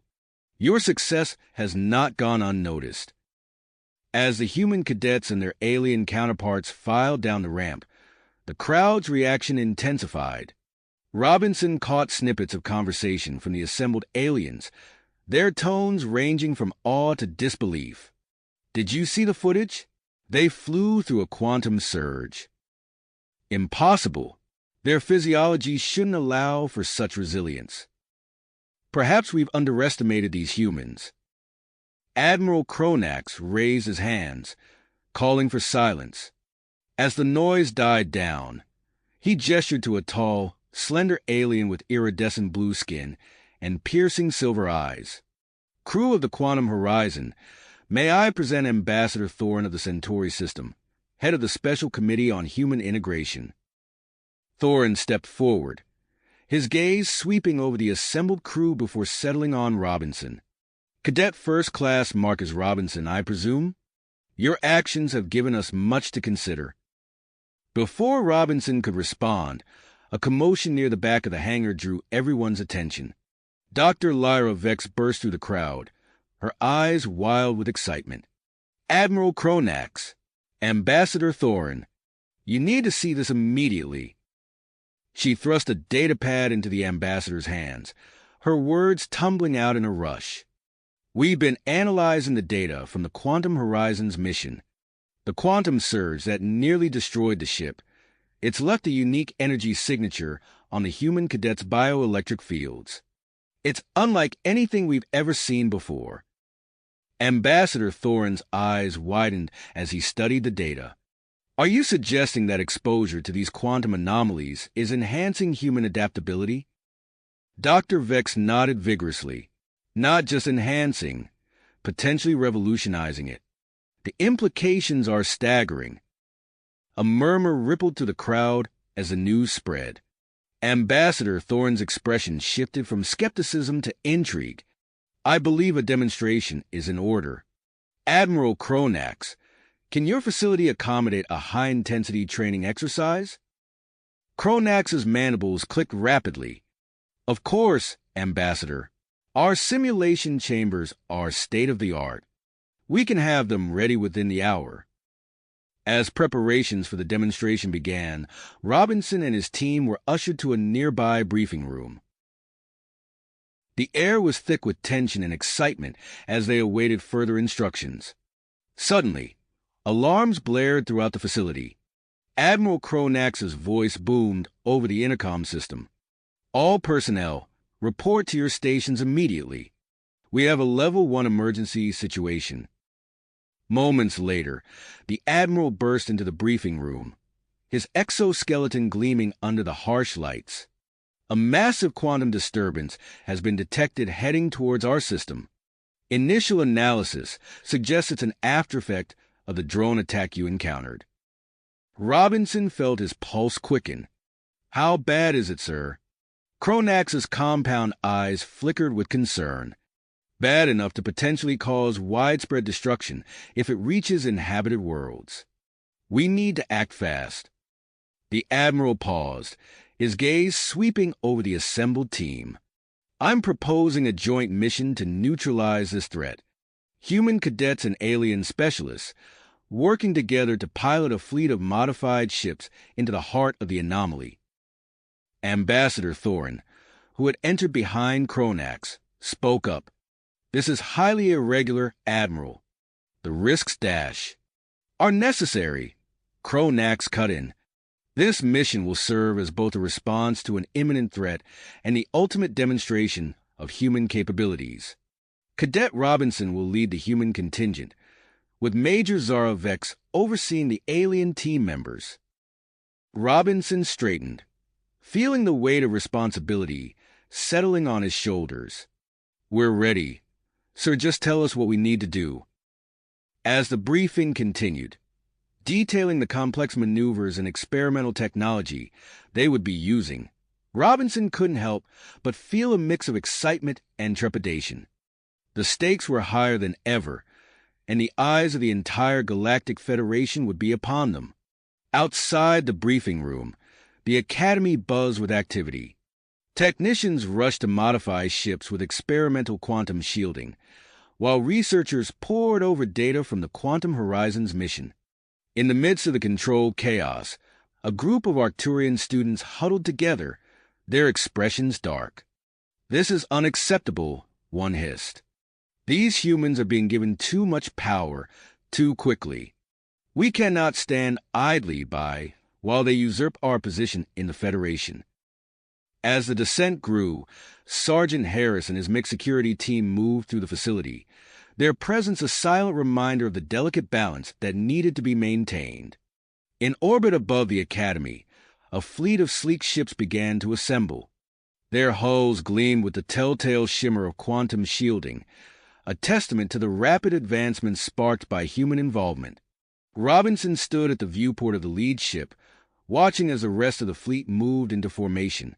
The quantum disturbance loomed in the distance, a swirling mass of energy that seemed to defy the laws of physics.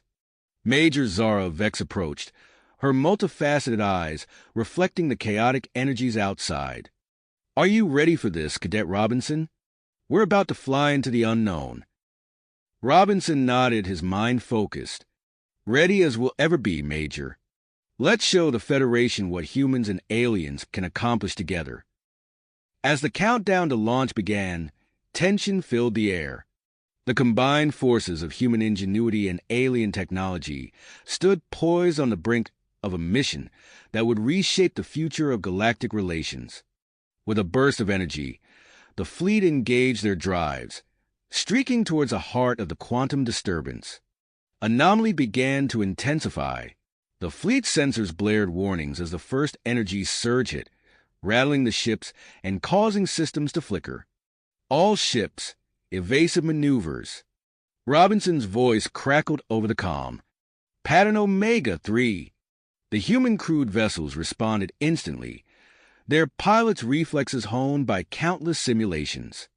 They weaved through the energy waves with precision, while some of the alien ships struggled to keep pace. Major Zarovek's voice cut through the chatter. "Human vessels, take point. Your reaction times are giving us an edge." As the fleet penetrated deeper into the anomaly, the intensity of the quantum disturbance increased exponentially. Robinson's hands flew over his control panel, making micro-adjustments to keep his ship stable. "Cadet Martinez, status report," he called out. "Shields holding at 68%, sir." Martinez responded, her voice strained. "But these energy surges are getting stronger. I'm not sure how much more we can take." Suddenly, Dr. Lyra Vek's excited voice filled the comm channel. "Incredible. The human pilots' bioelectric fields are adapting to the quantum environment. They're absorbing and channeling the energy." Robinson felt it now, a tingling sensation throughout his body, as if every cell was vibrating in harmony with the surrounding quantum field. He glanced at his readings and saw his shield strength actually increasing. "Major Vex," he called out, "I think we can push further in. Our ships seem to be stabilizing the local quantum field." "Agreed," the Major responded. "All alien vessels, fall back and regroup. Human ships, form a spearhead formation. We're going in." As the fleet reorganized, with human-crewed vessels taking the lead, they encountered a new challenge. A dense field of quantum-entangled particles stretched before them, shimmering like a gossamer web. "Navigation systems are going haywire," Martinez reported. "These particles are interfering with our sensors." Robinson's mind raced, piecing together everything he learned about quantum mechanics and the strange affinity humans seemed to have for this environment. An idea formed, risky, but potentially game-changing. "Dr. Vex," he said, "if we amplify our bioelectric fields through the ship's systems, could we create a stable corridor through this particle field?" There was a moment of silence before Dr. Vex responded, her voice filled with a mixture of excitement and concern. "Theoretically, yes, but the strain on your bodies would be immense. I can't predict the physiological effects." Robinson looked at his team, saw the drive in their eyes. "We're willing to take that risk. All human pilots, prepare to engage bioelectric amplification on my mark."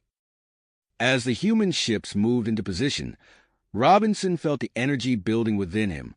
His skin prickled, and he could almost see the quantum particles dancing around his vessel. "Now!" he commanded. A surge of energy pulsed from the human-crewed ships, creating a shimmering tunnel through the particle field. The alien vessels followed closely behind, protected by the human-generated corridor. As they pressed deeper into the anomaly, Robinson felt the strain on his body intensify. His vision blurred, and he could hear the labored breathing of his fellow pilots over the comm. "Stay focused," he urged, fighting through the discomfort. "We're almost there." Suddenly, the particle field gave way, revealing a sight that made everyone gasp. At the heart of the quantum disturbance floated a massive structure, its surface pulsing with otherworldly energy. "By the stars," Major Vex breathed. "What is that?" Before anyone could respond, a new alert blared through the fleet. Admiral Cronax's voice, tense and urgent, came through the comm. Quantum Horizon Fleet, be advised. We've detected multiple unknown vessels approaching your position at high speed. Energy signatures match those of the drone swarm from your previous encounter. Prepare for possible hostile engagement. Robinson's mind raced. They were now faced with a threefold challenge. Neutralize the quantum disturbance, investigate the alien structure, and defend against an incoming enemy fleet. Major Vex, he said, his voice steady despite the gravity of the situation. We need to split our forces. Request permission to lead a boarding party onto that structure. If we can shut it down, we might be able to stop this quantum disturbance at its source. There was a moment of tense silence before Major Vex responded. Permission granted, Cadet Robinson. I'll coordinate our defense against the incoming hostiles. Choose your team and prepare for immediate deployment. As Robinson began selecting his boarding party, mixing human cadets with alien specialists, he couldn't shake the feeling that they were standing on the precipice of something monumental. Whatever they discovered inside that structure could change the course of galactic history. All right, team, he said, his voice firm with willpower. Let's move out. We've got a job to do. The boarding shuttles detached from the main fleet, streaking towards the pulsing alien structure. As they approached, Robinson could see intricate patterns etched into its surface, glowing with an inner light that seemed to defy the laws of physics. Behind them, the rest of the fleet began to spread out, preparing for the arrival of the unknown enemy force. The quantum anomaly swirled around them, a maelstrom of energy that threatened to tear apart the fabric of space-time itself. As his shuttle touched down on the surface of the alien structure, Robinson took a deep breath, centering himself for whatever challenges lay ahead. He knew that the next few hours would test them all to their limits, pushing the boundaries of human-alien cooperation and potentially reshaping the balance of power in the galaxy. With a hiss of equalizing pressure, the shuttle's hatch opened. Robinson stepped out onto the alien surface, his team close behind him. The structure thrummed beneath their feet, pulsing with an energy that seemed alive. "Let's move," he said, activating his quantum scanner. "We need to find the control center and shut this thing down before those hostile ships arrive." As they ventured deeper into the mysterious structure, the quantum disturbance outside continued to grow, and the unknown enemy drew ever closer. The fate of the mission, and perhaps the entire galaxy, now rested in their hands.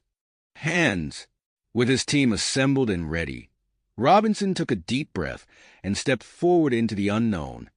The interior of the alien structure was unlike anything they had ever seen. Pulsating energy coursed through translucent conduits, bathing the cavernous space in an eerie, flickering light. The walls seemed to shift and undulate, as if alive with quantum fluctuations. "Stay alert," Robinson warned, his voice tense. "We don't know what kind of defenses this place might have." As they moved deeper into the structure, Dr. Lyra Vex's voice crackled over their comms. "Fascinating. I'm detecting unusual energy signatures emanating from the human team members. Your bioelectric fields appear to be resonating with the structure's ambient energy." Robinson felt it too, a tingling sensation that seemed to flow through his entire body. He noticed that the alien members of the team were struggling to keep up, their movements becoming increasingly labored. "Major Vex," he called out. "Are you all right?" The Arcturian officer's multifaceted eyes flickered with strain. "The energy here.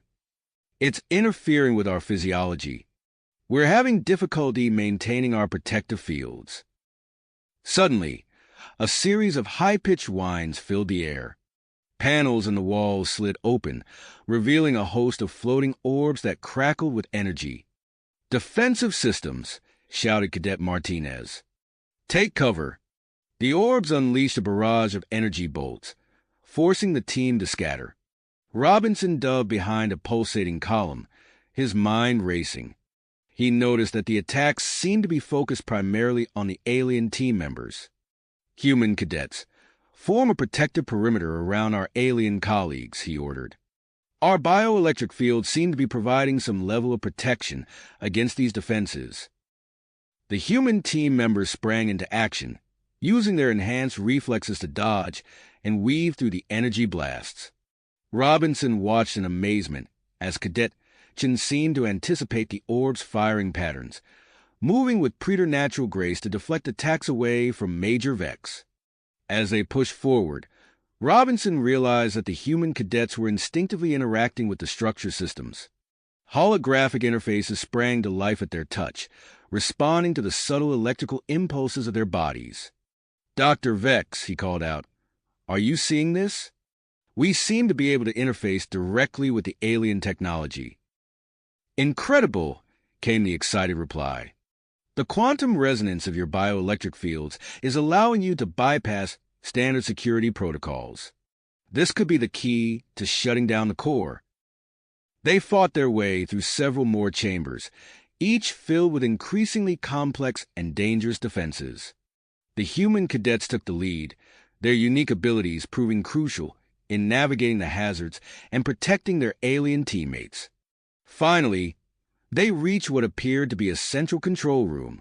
A massive, pulsating sphere of energy dominated the center of the chamber, surrounded by a dizzying array of holographic displays and control panels. "This must be the power core," Major Vex said, her voice strained. "We need to shut it down before dash." Her words were cut off by a deafening alarm. The energy sphere began to pulse more rapidly, and the entire structure shuddered around them. "It's a self-destruct sequence," Robinson shouted over the noise. "We must have triggered some kind of failsafe." Panic threatened to overtake the team, but Robinson's training kicked in. He assessed the situation quickly, noting how the human cadets' bioelectric fields seemed to intensify in proximity to the core. "I have an idea," he said, turning to his team. "It's risky, but it might be our only chance.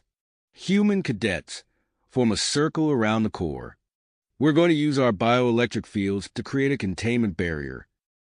As the human team members moved into position, Robinson addressed the alien specialists. "Download as much data as you can from these systems. If we can't save the structure, we need to preserve its knowledge." The next few minutes were a blur of frantic activity. Robinson and his fellow human cadets poured every ounce of their will into channeling their bioelectric energy, forming a shimmering barrier around the unstable core. The alien team members worked furiously at the control interfaces, racing against time to extract vital data. Outside the structure, the battle raged on. The quantum-resistant human pilots engaged in a deadly dance with the phasing enemy ships. Their enhanced reflexes pushed to the limit as they struggled to protect the boarding team and maintain the defense of the surrounding systems. Back in the control room, Robinson felt the strain of maintaining the containment field intensify. His vision blurred, and he could hear the labored breathing of his teammates.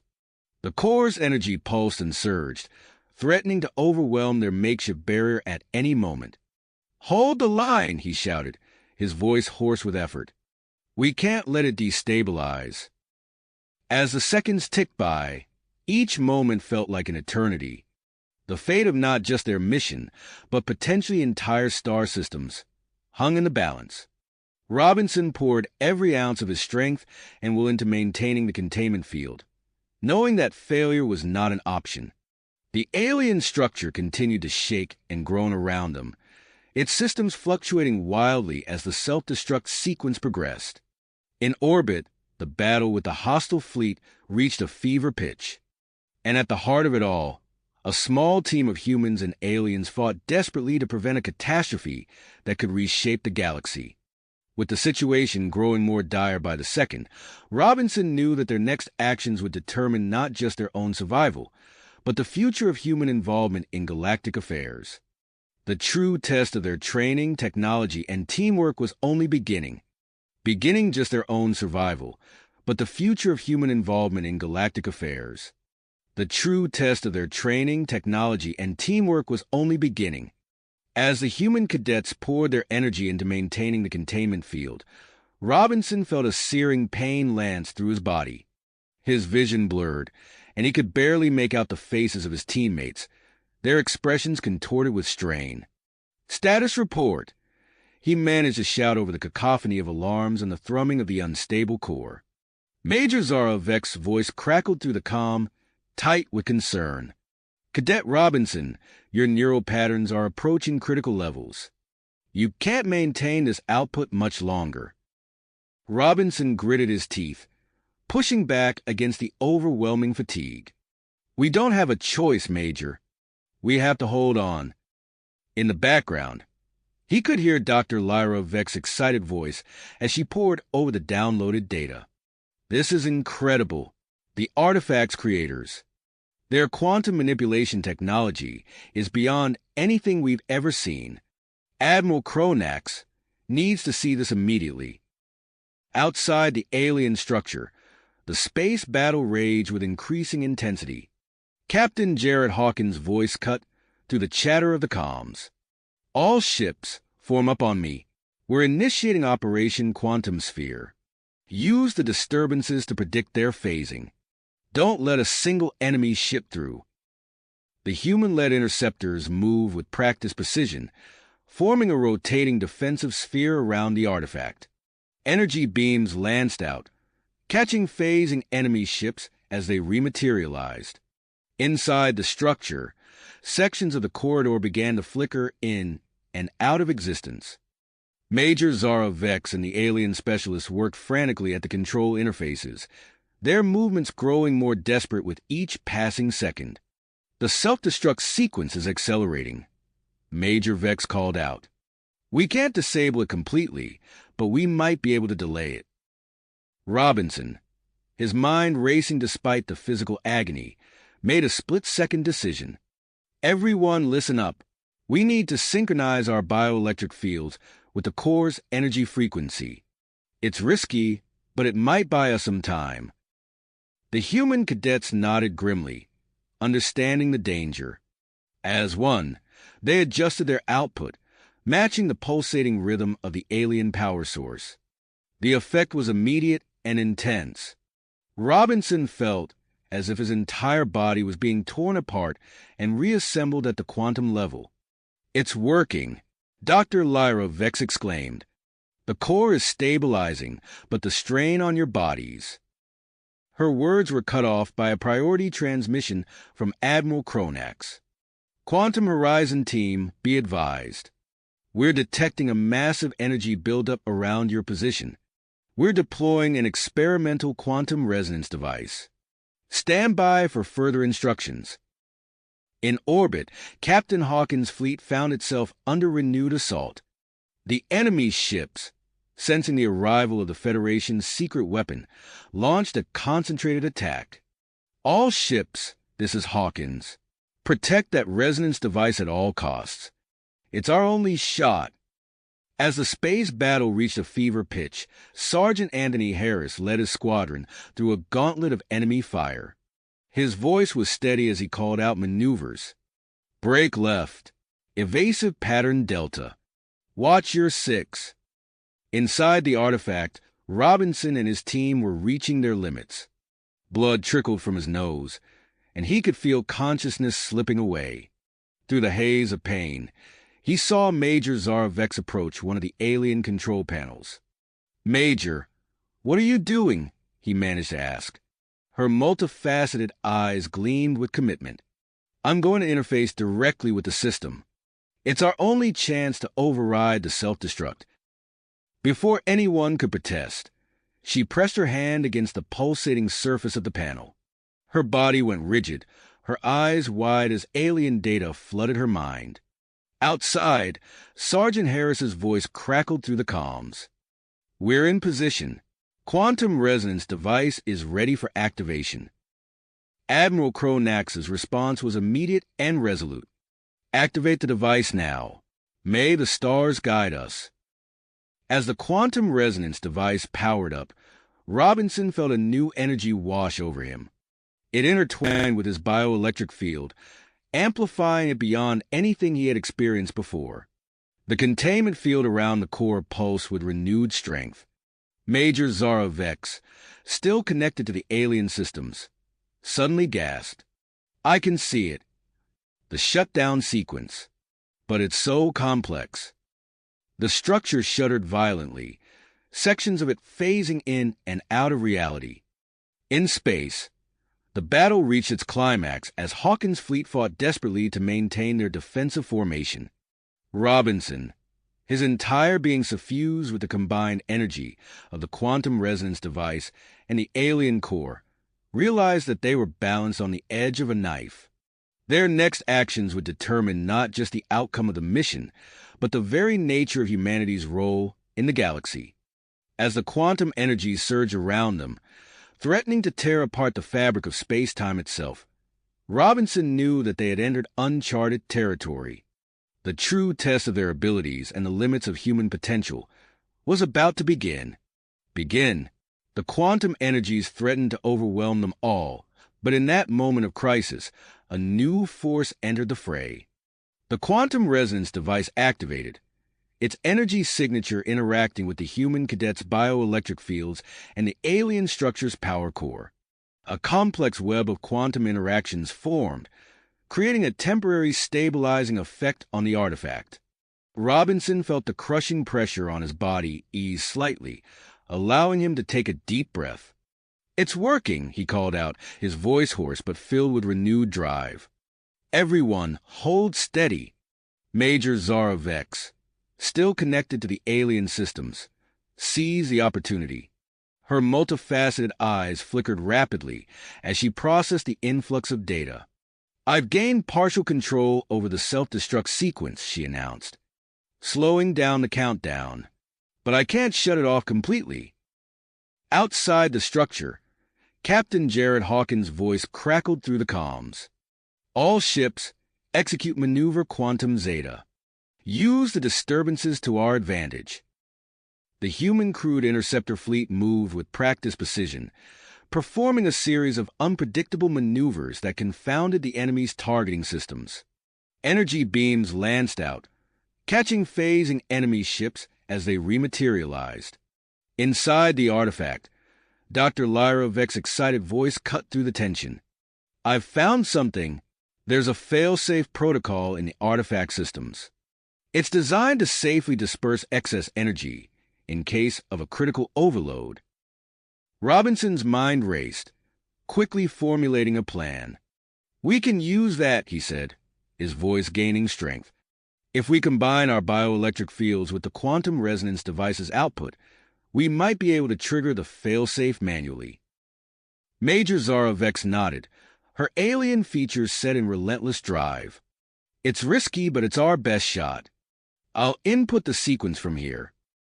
Admiral Cronax's voice came through the comms, clear and authoritative. Cadet Robinson, your plan is approved. All available resources are at your disposal. The eyes of the Galactic Federation are upon you. As the team prepared for their final push, a new presence entered the chamber. Commander Axel Stone strode in, flanked by a team of elite human operatives. His weathered face bore the marks of countless high-risk missions. Looks like you could use some backup, Stone said, his voice gravelly. He quickly assessed the situation, moving to the quantum resonance device. We'll boost the device's output. It'll increase your chances, but also the risk. You ready for this, Cadet?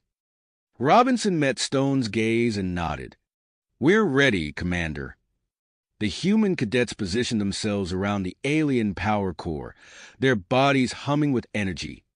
Major Zara Vex stood at the main control interface, her fingers poised to input the complex failsafe sequence.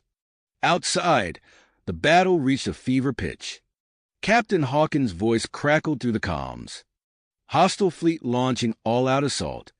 Sergeant Harris, take your squadron and reinforce the starboard flank. Inside the artifact, Robinson closed his eyes, focusing on the energy flowing through him. He could feel the connection to his fellow cadets, to the quantum resonance device, to the very fabric of space-time around them. On my mark, he said, his voice steady despite the enormous pressure. 3, 2, 1. Now! The human cadets channeled their bioelectric fields into the alien systems, their energy amplified by the modified quantum resonance device. The power core pulsed with blinding intensity, and for a moment, it seemed as if reality itself might tear apart. Major Zarovek's fingers flew over the alien controls, inputting the failsafe sequence within human speed and precision. The artifact shuddered, sections of it phasing in and out of existence as conflicting energies battled for dominance. Robinson gritted his teeth, pushing himself beyond any limit he had ever known. His vision blurred, filled with swirling quantum patterns. Through the haze, he could see his fellow cadets, their faces contorted with effort, but unwavering in their persistence. Commander Stone's voice cut through the chaos. Energy levels approaching critical. Brace for potential quantum cascade. The power core's pulsing reached a crescendo, and for a heart-stopping moment, it seemed as if their efforts would be in vain. Then, with a sound like reality itself sighing in relief, the failsafe protocol engaged. Waves of energy rippled outward from the core, dispersing the pent-up quantum forces in a controlled release. The violent shaking of the artifact began to subside, and the alarms that had been blaring incessantly finally fell silent. Robinson stumbled, nearly collapsing as the strain on his body suddenly eased. He felt a strong hand on his shoulder and looked up to see Commander Stone steadying him. "You did it, kid," Stone said, a rare smile crossing his face. "Damn impressive work." As the team regained their bearings, Captain Hawkins' voice came through the comms, tinged with both exhaustion and excitement. "The enemy fleet is in full retreat. Whatever you did in there, it worked." Admiral Cronax's voice followed, filled with a mix of relief and pride. "Cadet Robinson, Major Vex, all of you, you've done the impossible. Stand by for immediate extraction. Your actions here today will be remembered for generations to come." As the realization of their success began to sink in, Robinson looked around at his team. Human and alien, cadet and seasoned veteran, they had come together in the face of impossible odds. The artifact was secure, the immediate threat neutralized, but he knew this was just the beginning. The quantum resonance device hummed softly, its energies intertwining with the alien technology around them. What new discoveries and challenges lay ahead, born from this unprecedented melding of human and alien science? As the extraction teams began to arrive, Robinson knew that their adventure was just getting started. The galaxy had changed, and humanity's role in it would never be the same. The galaxy had changed, and humanity's role in it would never be the same. As that realization settled over the team, Robinson felt a sudden surge of energy coursing through his body. The quantum resonance device hummed louder, its output increasing exponentially. Energy level spiking. Commander Stone barked, "Brace yourselves." Robinson's vision filled with swirling patterns of light as the combined energies of the human cadets, the quantum resonance device, and the alien artifact surged together. He gritted his teeth, channeling his bioelectric field with an intensity he'd never before achieved. Around him, his fellow cadets did the same, their faces contorted with effort. Major Zarovek's fingers flew across the alien interface, inputting the complex sequence for the failsafe protocol. Her multifaceted eyes reflected the pulsing lights of the control panel as she worked in perfect synchronization with the human team. The power core's pulsing reached a fever pitch, aligning with the bioelectric field surrounding it. Robinson felt as if his very atoms were vibrating, threatening to tear apart. Just when he thought he couldn't hold on any longer, the structure's self-destruct sequence abruptly halted. A wave of relief washed over him as the failsafe protocol engaged. Massive conduits throughout the artifact lit up, channeling the excess quantum energy away from the core. The crushing pressure on his body eased, and he sucked in a desperate breath. Outside, Captain Hawkins' voice crackled through the comms. "Quantum disturbances are stabilizing. Whatever you're doing in there, keep it up." Sergeant Harris chimed in, his voice tight with concentration. "Roger that. Adjusting flight patterns to compensate." Inside the structure, several cadets collapsed as the strain became too much. Robinson swayed on his feet, fighting to maintain focus. He saw Major Zara Vex rush to aid a fallen human, her alien hands moving with surprising gentleness as she checked vital signs. Dr. Lyra Vex's excited voice cut through the chaos. "Incredible. The artifacts database is unlocking. There's a whole network of these structures across the galaxy, each containing vast scientific knowledge." Commander Stone's weathered face showed a rare glimmer of awe. "This changes everything. We need to secure this data immediately." As the immediate crisis subsided, Robinson became aware of a sharp pain in his temples.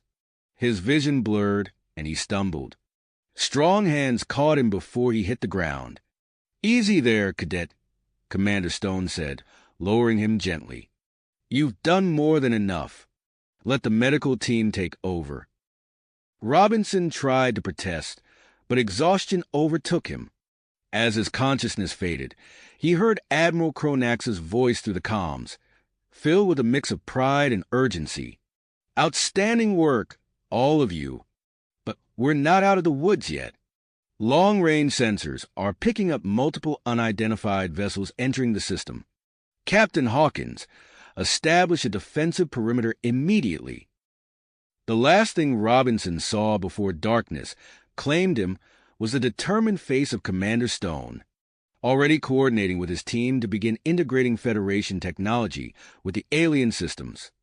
When Robinson next opened his eyes, he found himself in the medical bay of a Federation ship. The constant hum of engines and beeping of medical equipment filled his ears. He tried to sit up, but a wave of dizziness forced him back down. "Whoa there, hotshot," a familiar voice said.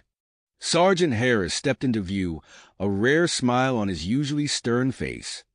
"You've been out for nearly 2 days. Doc says you push your bioelectric field way beyond safe limits." Robinson's voice was hoarse as he replied, "The artifact. Did we?" Harris nodded.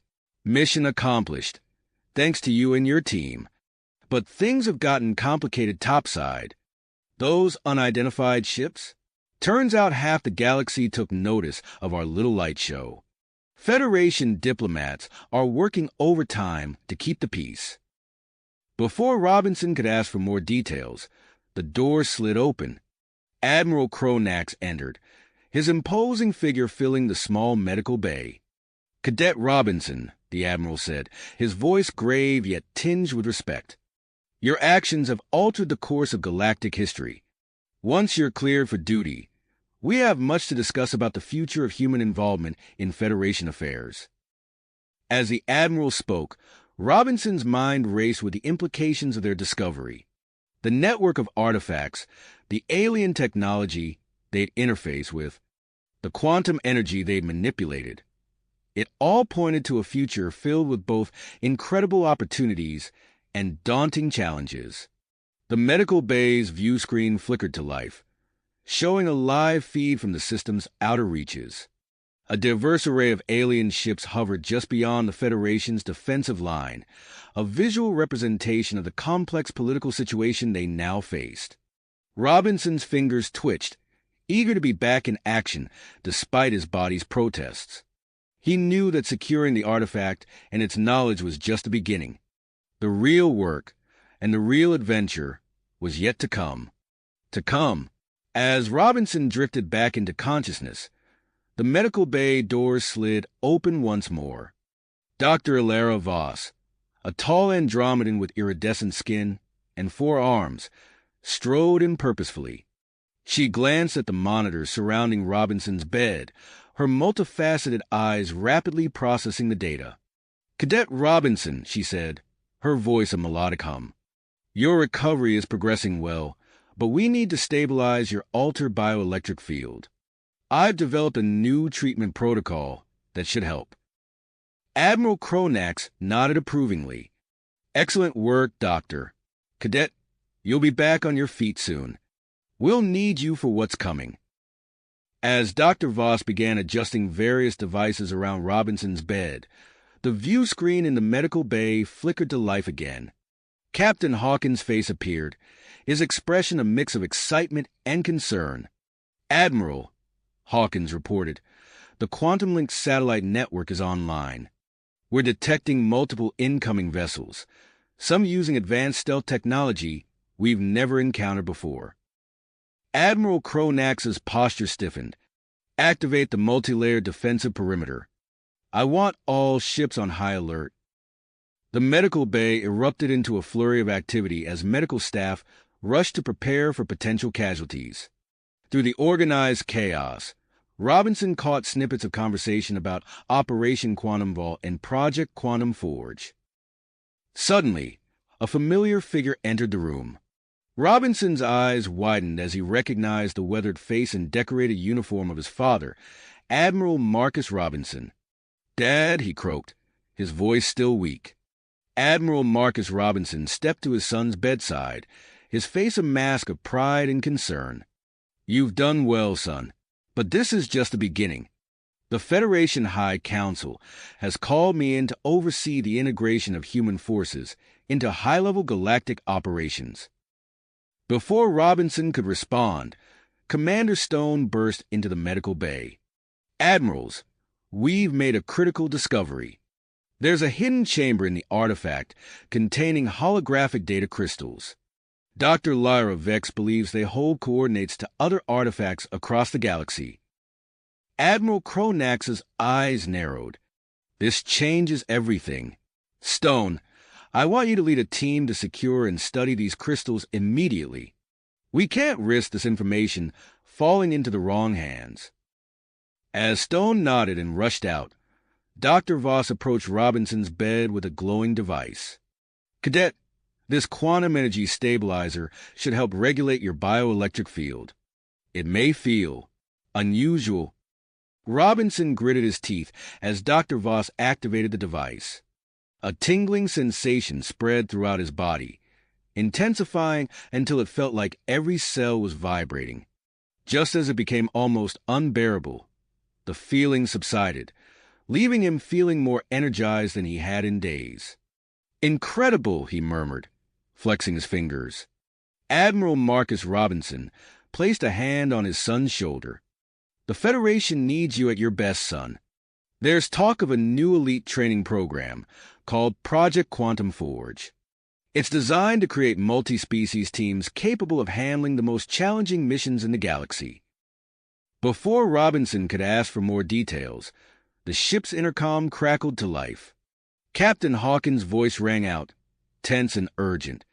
"All hands battle stations. Unidentified vessels have entered the system's outer reaches. Prepare for possible first contact scenarios." Admiral Cronax turned to the others in the room. "This is it. The next few hours will shape the future of galactic politics. Marcus, I need you to brief the human cadets on the situation. Dr. Voss, ensure all medical teams are prepared for any eventuality." As the room emptied, leaving Robinson alone with his thoughts, he couldn't help but feel a mix of excitement and apprehension. The galaxy was changing rapidly, and humanity was at the center of it all. Whatever came next, he knew he had to be ready. Slowly, carefully, Robinson swung his legs over the side of the bed. The quantum energy stabilizer hummed softly against his skin, a constant reminder of the incredible forces he had helped to harness. He took a deep breath, steeling himself for the challenges that lay ahead. Outside the medical bay viewport, the vast expanse of space stretched out before him. Somewhere out there, unknown ships were approaching, carrying with them the potential for peace or conflict. And beyond them, scattered across the galaxy, more alien artifacts waited to be discovered. Robinson stood up, his legs shaky but growing stronger with each passing moment. He knew that soon he would be called upon to face these new challenges head-on. As he took his first tentative steps towards the medical bay door, he couldn't help but wonder what role he would play in the unfolding drama of galactic proportions. Drama of galactic politics and exploration. As he reached for the door panel, a sudden surge of activity outside caught his attention. The ship's corridors were abuzz with controlled chaos as crew members rushed to their stations. Robinson overheard snippets of urgent conversations about incoming vessels and defensive preparations. His fatigue forgotten, he made his way towards a bridge, driven by an instinct to be where the action was unfolding. As the bridge doors slid open, Robinson was greeted by a scene of intense focus and activity. Captain Hawkins stood at the center, his eyes fixed on the main view screen, displaying a complex array of sensor data. "Early warning system is functioning perfectly," Hawkins announced, his voice carrying a mix of pride and tension. "We're picking up multiple signatures, diverse in origin. Some of these ships, they're from civilizations we've only heard whispers about." Admiral Kronak stepped forward, his imposing figure radiating authority. "Captain, implement Defensive Protocol Omega-7. I want our fleet visible but non-threatening. And get me Ambassador Thorne immediately." As crew members carried out the Admiral's orders, Robinson noticed a new face among the bridge staff. A human male with sharp, observant eyes was poring over data streams with incredible speed. "Dr. Reeves," Hawkins called out, "what can you tell us about these newcomers?" The man looked up, his expression intense. "Captain, based on the signal patterns and ship designs, we're dealing with at least 3 distinct civilizations here. One of them matches records of the Zodar Collective, an isolationist group that hasn't made contact in over a century." Admiral Kronak's eyes narrowed. "This complicates matters. We need to tread carefully. Hawkins, maintain our defensive posture. I'm activating our diplomatic corps." As if on cue, the bridge doors opened again, admitting Ambassador Thorne, a tall, elegant alien with silvery skin and eyes that seemed to shimmer with different colors. "Admiral, I've been briefed on the situation. My team is ready to initiate first contact protocols." "Excellent," Kronak nodded. "Work with Dr. Reeves here. I want communication packages prepared for every possible scenario." While the diplomatic team huddled together, discussing strategies, Robinson felt a hand on his shoulder. He turned to see Commander Stone, looking tired but alert. "Glad to see you on your feet, Cadet," Stone said. "We've made some incredible discoveries in that artifact. Come with me. I think you'll want to see this." Robinson followed Stone to a makeshift lab adjacent to the bridge. Inside, Dr. Lyra Vex was hunched over a holo display, her fingers dancing across the controls. "Commander, Cadet," she greeted them without looking up. "You're just in time. I've cracked another layer of encryption in the data crystals." The holo display flickered, then expanded to fill the room with a 3-dimensional star map. Scattered across it were pulsing points of light. "These," Dr. Vex explained, her voice filled with excitement, "are the locations of other artifacts. They form a network, Robinson, a vast, galaxy-spanning network designed to monitor and stabilize quantum fluctuations." Stone whistled low. "The implications of this are enormous," Dr. Vex finished. "But that's not all. The crystals also contain schematics for advanced propulsion systems. If we can reverse engineer this technology, it could revolutionize space travel as we know it."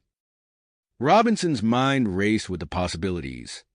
But before he could voice his thoughts, the ship's intercom crackled to life. "All personnel, this is Admiral Kronak. We are initiating Operation Quantum Vault effective immediately. Specialized recovery teams are being formed to locate and secure the remaining artifacts. Captain Hawkins will lead the first mission. All relevant personnel report to Briefing Room Alpha for further instructions." As the announcement ended, Stone's comm device beeped. He checked it, his expression growing serious. "Looks like we're up, Robinson. The Admiral wants us to participate in a little demonstration for our visitors." Back on the bridge, Admiral Cronax was outlining his plan to a group of human cadets. "We need to show these newcomers that we're not to be trifled with. You'll be channeling your bioelectric fields through these amplifiers, creating a visible quantum energy barrier around our key assets." Robinson joined the group, accepting an amplifier from a technician. As he calibrated the device, he couldn't help but feel a mix of excitement and apprehension. The fate of interstellar relations could hinge on what happened in the next few moments.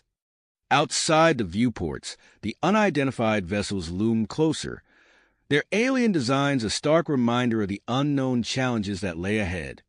As Robinson prepared to unleash his newly stabilized bioelectric field, he caught a glimpse of a small shuttle departing from the Federation flagship, Ambassador Thorin and his team, venturing forth to make first contact. The air on the bridge crackled with tension as Admiral Cronax gave the signal. Robinson took a deep breath, feeling the quantum energy surge through him as he activated the amplifier. Around him, his fellow cadets did the same, their combined efforts creating a shimmering barrier of pure energy that enveloped the Federation fleet. As the quantum shield sprang to life, sensors detected a flurry of activity among the approaching vessels. Some altered course, clearly reconsidering their approach. Others, however, maintained their heading, their intentions still unclear. All eyes turned to the diplomatic shuttle as it closed the distance to the lead vessel of the unidentified fleet. The next few moments would be crucial, potentially shaping the course of galactic history. Robinson watched, heart pounding, as Ambassador Thorin's voice came through the comms, initiating the first contact protocols. "This is Ambassador Thorin of the Galactic Federation.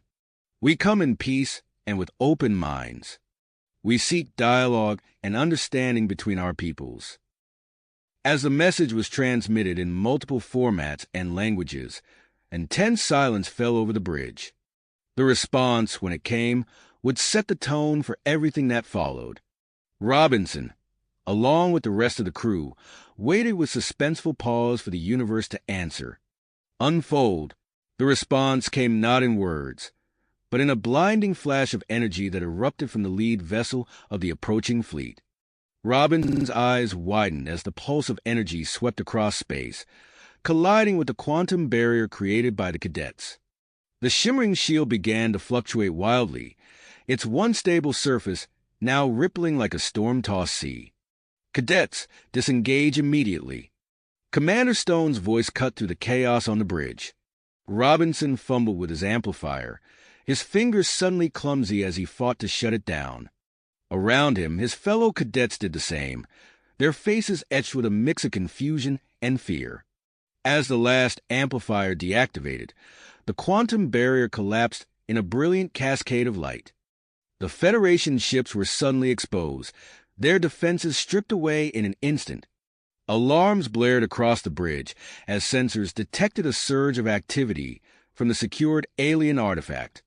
Admiral Cronax whirled towards the nearest communications officer. "Get me a status report on that artifact, now." Before the officer could respond, Commander Stone's voice crackled over the comms. "Admiral, the artifact is emitting an energy signature that matches the field from the lead vessel. We're initiating emergency containment protocols." Admiral Cronax's expression hardened. "Captain Hawkins, deploy the fleet. Defensive Formation Alpha 3. Protect our research facilities at all costs." Robinson watched in awe as the Federation ships moved with practiced precision, forming a living wall between the approaching vessels and the vulnerable stations behind them. The bridge view screen flickered, switching to a tactical display that showed the unfolding drama in stark, geometric patterns. A sudden commotion near the science station drew Robinson's attention. Dr. Lyra Vex was gesticulating wildly, her eyes wide with a mix of excitement and fear. "Admiral, you need to see this." Admiral Cronack strode over, his brow furrowed. "What have you found, Doctor?" "The energy patterns from the alien fleet. They're unlike anything we've ever seen," Dr. Vex explained, her fingers flying over the console. "Their technology. It's not just advanced, it's beyond our current understanding. They may have capabilities we can't even imagine." The Admiral's face grew grim. "Understood, Doctor. Keep analyzing that data. We need every advantage we can get." He turned to address the bridge crew. "Initiate Operation Shadow Dance. Let's see what our new stealth technology can do." As the crew rushed to carry out the Admiral's orders, Robinson noticed a flashing alert on a nearby console. He leaned in, his heart sinking as he read the message. "Sir," he called out, his voice tight with concern, "we're getting reports of malfunctions at the Academy. The quantum forge simulations have gone haywire." Admiral Cronax's eyes narrowed. "Contact Admiral Marcus Robinson. Tell him to shut down those simulations immediately."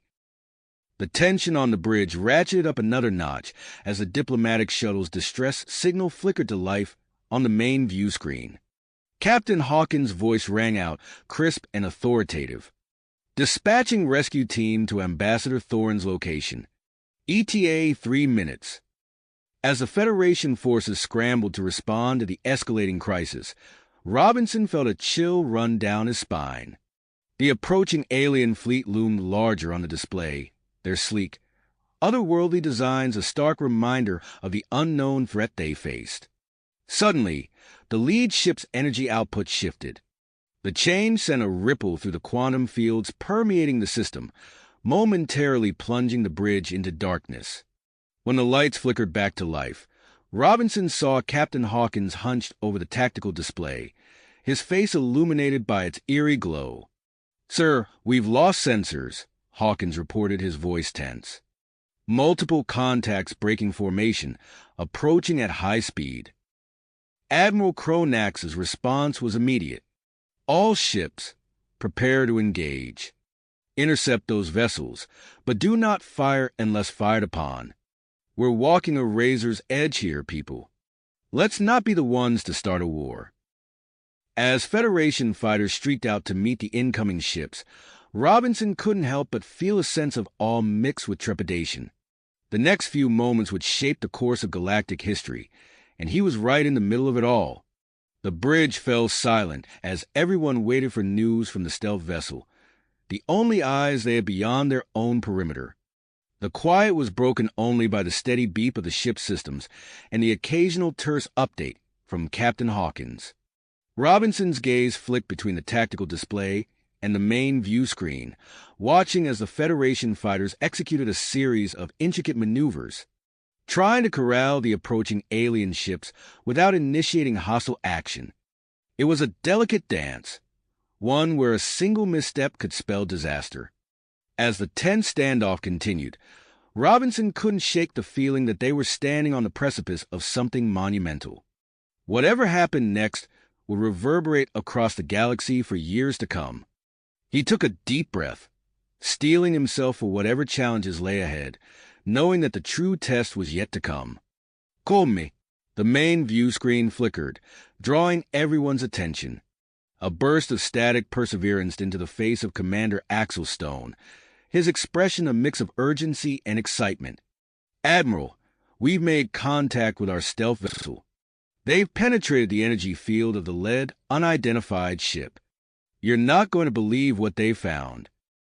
Admiral Cronax leaned forward, his eyes narrowing. "Report, Commander." "Sir, the vessel contains a diverse crew of alien species. Some of them, well, they're races we thought were extinct or lost to the far reaches of the galaxy." A murmur rippled through the bridge crew. Robinson felt his pulse quicken as the implications sank in. Admiral Cronax's voice cut through the chatter. "Transmit all data to the main command center immediately. I want a full analysis."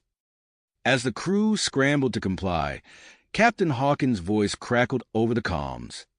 "Rescue team has reached the diplomatic shuttle. We're initiating emergency docking procedures now. Robinson watched the tactical display, his breath catching as the rescue vessel maneuvered alongside the stricken shuttle. Tense minutes ticked by as the two ships connected, their airlocks joining with a metallic clang that echoed through the comms. Transfer of diplomatic personnel underway, Hawkins reported. Ambassador Thorin and Dr. Reeves are safe. A collective sigh of relief swept through the bridge. Robinson allowed himself a small smile, but the moment of respite was short-lived. Alarms blared as multiple contacts broke away from the unidentified fleet, racing towards the Federation fighters. All ships, engage defensive maneuvers, Admiral Kronax ordered, his voice steady despite the chaos unfolding before them. Remember, do not fire unless fired upon. Robinson watched in awe as the Federation fighters executed a series of intricate maneuvers, their pilots pushing their ships to the limit. But something was wrong. The unidentified vessels seemed to flicker in and out of existence, making them nearly impossible to track. Commander Stone's voice cut through the confusion. Sir, those ships are using some kind of quantum phase shifting technology. Our weapons can't get a lock. Admiral Kronax's expression hardened. Options, Commander? Stone's response was immediate. We might be able to modify our weapons to fire quantum-entangled projectiles. In theory, they could hit the targets even when they're partially phased out. Do it, Kronax nodded. Coordinate with engineering. I want those modifications implemented as quickly as possible. As Stone rushed to carry out the order, a new alert flashed on the main screen. Dr. Lyra Veck's face appeared, her eyes wide with urgency. Admiral, the artifact is attempting to establish a communication link with other artifacts across the galaxy. If we don't act quickly, we could be looking at a system-wide activation. Kronax's response was swift. Initiate the next phase of Operation Quantum Vault. Deploy recovery teams to all known artifact locations immediately. Equip them with the quantum dampening devices we developed. As the orders were relayed, Robinson noticed a sudden change in the energy readings from the lead unidentified ship. The pulsing field that had surrounded it began to fade, its intensity diminishing until it disappeared entirely. Admiral Kronax noticed it too. His eyes narrowed as he studied the readings. This could be our chance. Reactivate all communication systems. I want a direct line to that ship. Robinson held his breath as the message was transmitted. The response, when it came, was not what anyone had expected. The lead ship's commander, a being of indeterminate species, appeared on the main screen. Its voice, translated through the ship's systems, was deep and resonant. Greetings, Admiral Kronax of the Galactic Federation. We propose a face-to-face meeting to discuss the artifacts and the future of our peoples. Admiral Kronax exchanged a glance with his senior staff before responding. We accept your proposal. We will prepare a delegation immediately. As the transmission ended, the bridge erupted into a flurry of activity. Robinson found himself swept up in the preparations, his mind racing with the possibilities that lay ahead. A new face appeared on the bridge. Lieutenant Commander James Harper, a human officer known for his expertise in both diplomacy and tactical operations. Admiral Kronax immediately assigned him to lead the security detail for the Federation delegation. As the final preparations were made, Robinson watched Admiral Kronax and Admiral Marcus Robinson board the modified Federation vessel that would take them to the rendezvous point. The ship's engines flared to life, propelling it towards an uncertain future. Standing at his station, Robinson couldn't shake the feeling that they were on the brink of something monumental. The quantum artifacts, the mysterious alien fleet, the extinct species, all of it pointed to a shift in the galactic order. As the diplomatic vessel disappeared into the vast expanse of space, he knew that whatever happened next would reshape the universe as they knew it. The bridge fell silent, all eyes fixed on the interface, waiting for the first reports from the diplomatic mission. The fate of the Federation, and perhaps the entire galaxy, hung in the balance. Balance. The tension on the bridge was palpable as the crew awaited news from the diplomatic mission. Suddenly, a priority transmission from the Federation stealth intelligence ship flashed across the main screen. Commander Stone quickly decrypted the message, his eyes widening as he absorbed its contents. "Admiral," he called out, "we received critical intel on the lead ship of the unidentified fleet. It appears to house a coalition of various alien species, including some we thought were extinct or lost to the far reaches of the galaxy." Captain Hawkins leaned in, his brow furrowed. "How reliable is this information, Commander?" "Our stealth vessel penetrated their energy field," Stone replied. "The data is as solid as it gets." Robinson watched as the bridge crew exchanged glances, the implications of this revelation sinking in. The presence of extinct species could dramatically alter the dynamics of their encounter. As the Federation diplomatic vessel approached the rendezvous point, Admiral Kronax received the intelligence update. His expression remained neutral, but his mind raced with the possibilities this new information presented. He turned to his advisors, adjusting their diplomatic strategy on the fly. "We need to emphasize our shared interests," Kronax said, his voice low and measured. "These species may have knowledge and technology beyond our current understanding. Our approach must be one of mutual cooperation and exchange." The Federation ship initiated docking procedures with the lead vessel of the unidentified fleet. Lieutenant Commander James Harper, at the helm of the security detail, conducted a thorough scan of the docking area.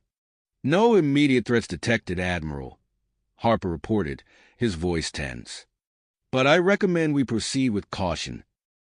As the airlocks hissed open, Harper and his team formed a protective formation around the Federation diplomats. They stepped into the alien vessel, their senses on high alert. The sight that greeted them was beyond anything they had anticipated. A diverse group of alien beings stood before them, their forms varying wildly in shape, size, and composition. Some were vaguely humanoid, while others defied easy classification. Admiral Kronax stepped forward, his posture confident yet non-threatening. "I am Admiral Kronax of the Galactic Federation. We come in peace and with an open mind."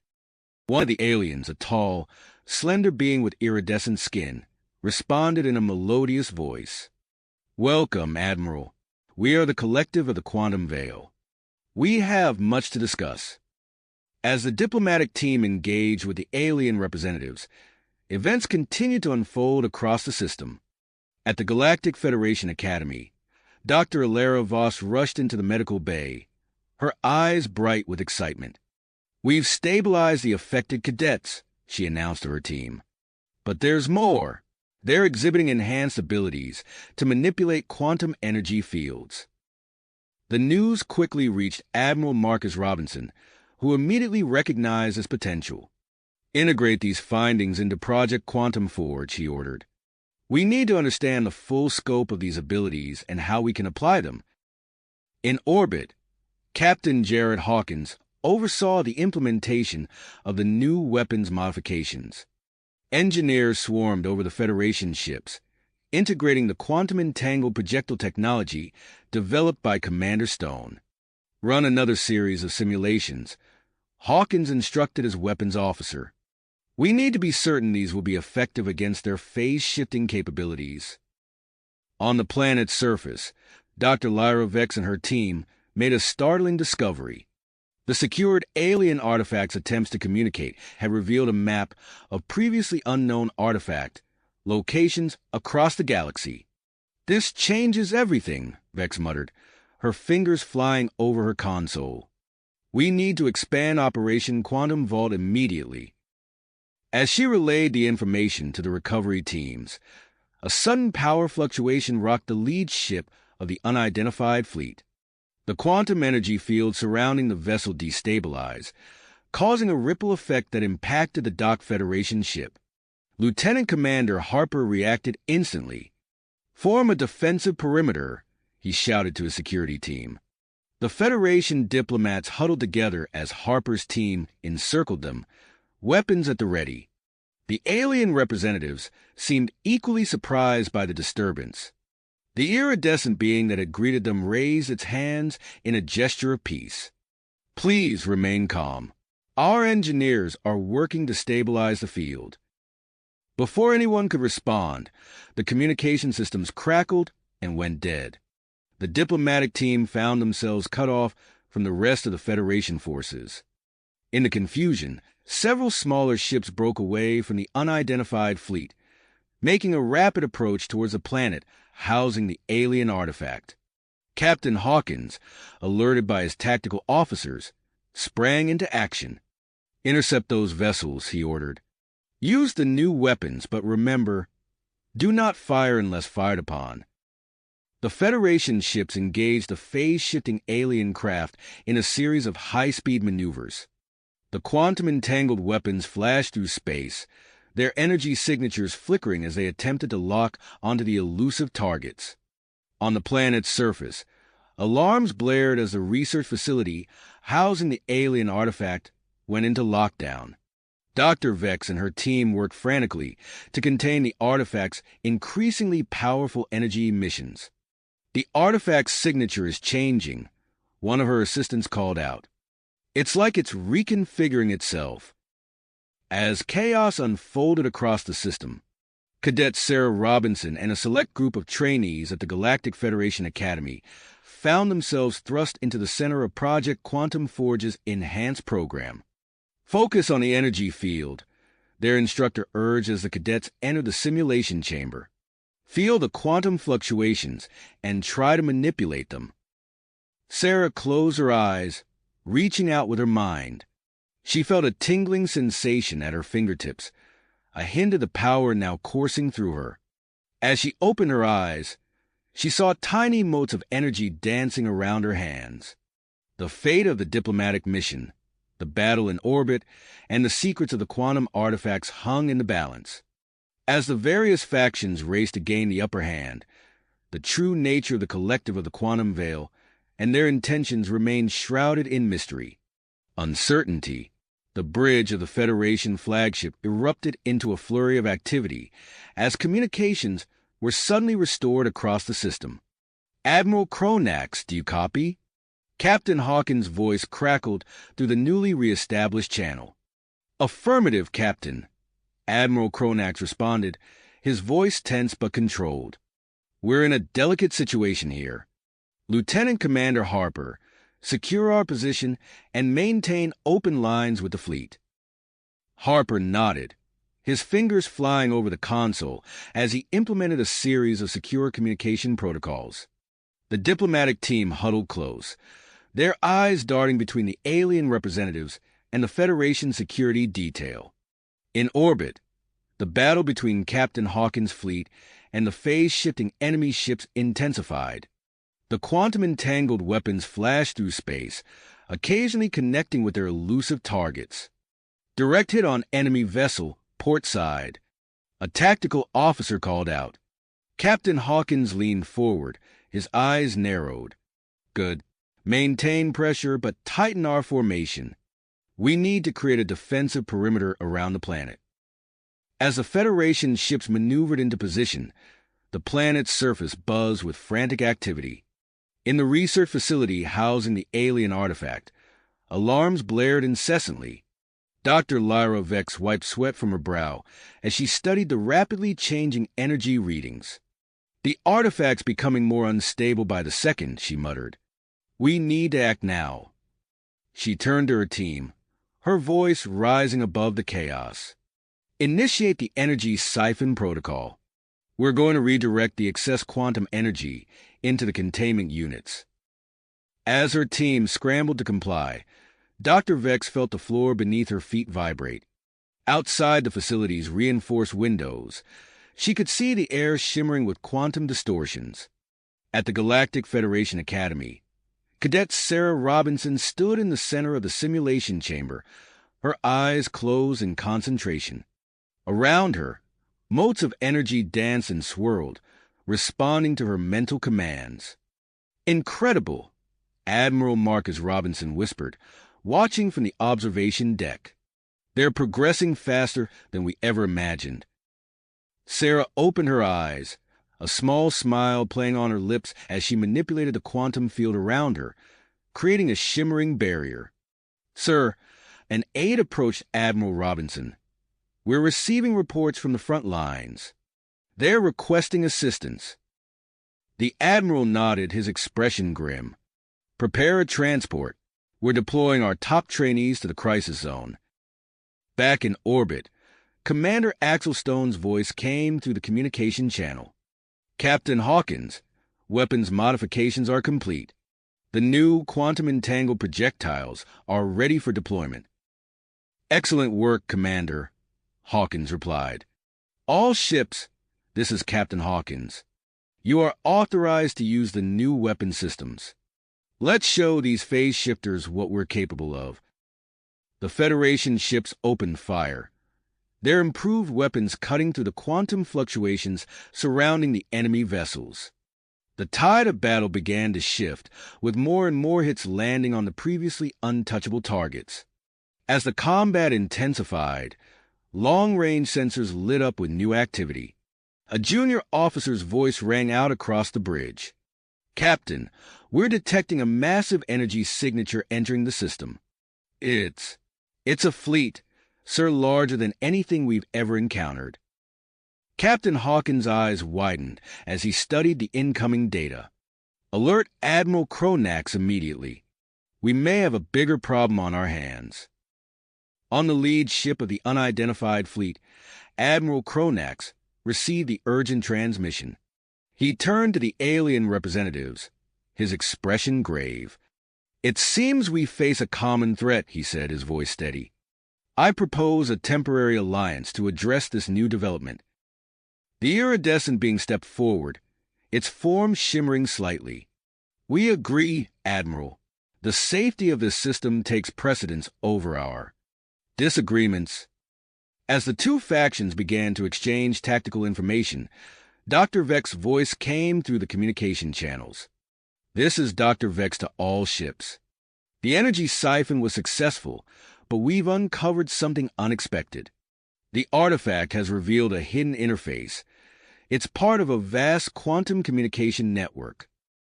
Captain Hawkins' voice cut in. "Dr. Vex, this is Hawkins. We're deploying quantum sensor buoys to gather data on the incoming fleet. Can you use that network to boost our sensor range?" "Affirmative, Captain," Vex replied, her fingers already dancing across the newly revealed interface. "Connecting to the buoys now. You should be receiving enhanced data streams. Now." As the sensor data flooded in, the true scale of the approaching armada became clear. Ships of various designs and sizes filled the long-range scans, their energy signatures unlike anything in Federation records. At the Academy, Dr. Alara Voss burst into the command center, her eyes bright with excitement. "Admiral Robinson, I've made a breakthrough. The phase-shifting technology, it's not just advanced cloaking. They're tapping into a quantum substructure of space-time itself." Admiral Robinson nodded, his mind racing with the implications. "Excellent work, Doctor. Transmit your findings to the front lines immediately, and prepare our enhanced cadets for deployment. We're going to need every advantage we can get." As the massive unknown fleet drew closer, tension mounted across the system. Federation forces and their former adversaries worked to integrate their technologies and tactics. On the planet, Dr. Vex delved deeper into the quantum communication network, searching for any advantage it might provide. The stage was set for a confrontation that would shape the future of not just the system, but potentially the entire galaxy. As Captain Hawkins watched the incoming fleet on his view screen, he couldn't help but wonder what new challenges and revelations the next few hours would bring. As a massive unknown fleet entered the system, Captain Hawkins' eyes narrowed as he studied the incoming data streams, his mind racing with tactical possibilities. "All ships maintain formation," he ordered, his voice steady despite the tension. "Prepare to engage on my mark." As the Federation forces braced for impact, a flurry of activity erupted on the bridge of the lead diplomatic vessel. Admiral Kronax turned to the alien representatives, his expression grave but determined. "We face a common threat," he said, his voice carrying the weight of command.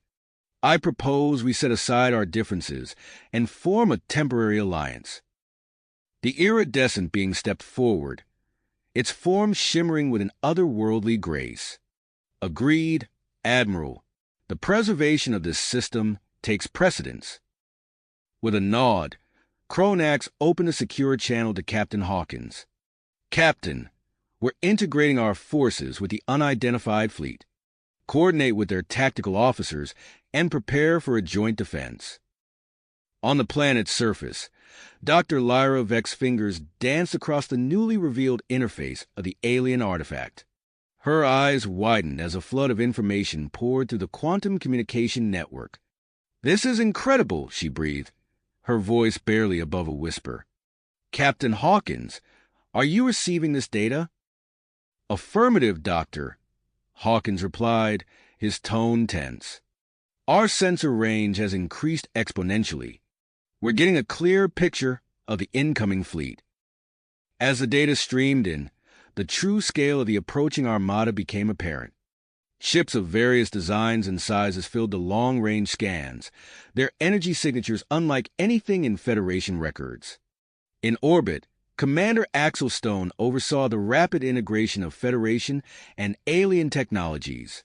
Engineers from both sides worked feverishly, adapting the phase-shifting capabilities to Federation vessels. "Reroute the quantum flux through the main deflector array," Stone instructed, his voice calm despite the urgency of the situation. "We need to match their phase variance precisely." As the combined fleet prepared for battle, activity at the Galactic Federation Academy reached a fever pitch. Admiral Marcus Robinson strode into the command center, his eyes locking onto Dr. Ilera Voss. "Doctor, what's the status of Project Quantum Forge?" he demanded. Dr. Voss looked up from her console, her eyes bright with excitement. "We've made a breakthrough, Admiral. The enhanced operatives are now capable of manipulating localized quantum fields. They could potentially disrupt the enemy's technology." Robinson nodded, his mind already formulating strategies. "Prepare them for immediate deployment. We'll need every advantage we can get." In the simulation chamber, Cadet Sarah Robinson stood at the center of a swirling vortex of quantum energy. Her eyes closed in concentration. She manipulated the forces around her with growing confidence. "Sarah," Admiral Robinson's voice crackled through the intercom. "You and your team are being deployed to the front lines. Report to the hangar bay immediately." As Sarah and her fellow operatives raced to their assigned shuttle, Captain Hawkins' voice echoed across all Federation channels. "All ships, this is Captain Hawkins. The enemy fleet has been identified as belonging to an ancient civilization known as the Precursors. They are the creators of the artifact network and possess technology far beyond our current capabilities." A hush fell over the combined fleet as the implications sank in. Hawkins continued, his voice steady and resolute. "We've detected thousands of ships, each powered by advanced quantum technology. Admiral Kronax is calling for an immediate strategy meeting. All commanding officers, report to your designated briefing areas." On the bridge of the flagship, Admiral Kronax stood before a holographic display of the system, surrounded by Federation and alien officers. His eyes scanned the assembled faces, noting the mix of perseverance and apprehension. "Our primary objective is to protect the planet and the artifact it houses," Kronax began. "Captain Hawkins will lead a vanguard fleet equipped with our new phase-matching weapons. Commander Stone, your team will deploy a network of quantum energy disruptors to impede the Precursor's advance." As the officers dispersed to carry out their orders, Dr. Vek's voice cut through the command channel. "Admiral, we've made a critical discovery," she reported, her words tumbling out in a rush. The precursor's return is linked to a galactic-scale quantum event triggered by the recent activation of multiple artifacts. They may be attempting to reclaim control of their technology. Cronax's expression hardened. Understood, Doctor. Continue your work on unlocking the artifact's potential. We'll deploy Quantum Forge operatives to assist you. As the precursor fleet entered the outer reaches of the system, the combined Federation and Allied forces sprang into action. Captain Hawkins' Vanguard fleet took up defensive positions, their newly modified weapons primed and ready. Commander Stone's voice crackled over the comms. Quantum Energy Disruptor Network is online, Captain. We're creating a web of unstable space-time pockets across their projected flight path. On the planet's surface, Sarah Robinson and her team of enhanced operatives touched down near the research facility. They sprinted towards the entrance, their bodies humming with hardly restrained quantum energy. Inside, Dr. Vex looked up from her work as the door slid open. Cadet Robinson, thank goodness you're here. We need to fully activate the artifact's defensive capabilities before dash. Her words were cut short by a bone-shaking tremor. Outside, the sky lit up with the telltale flashes of orbital combat. They're here, Sarah said, her voice tight with anticipation. What do you need us to do, Doctor? As Dr. Vex began explaining the intricacies of the artifact's interface, the first wave of precursor ships engaged the Allied fleet.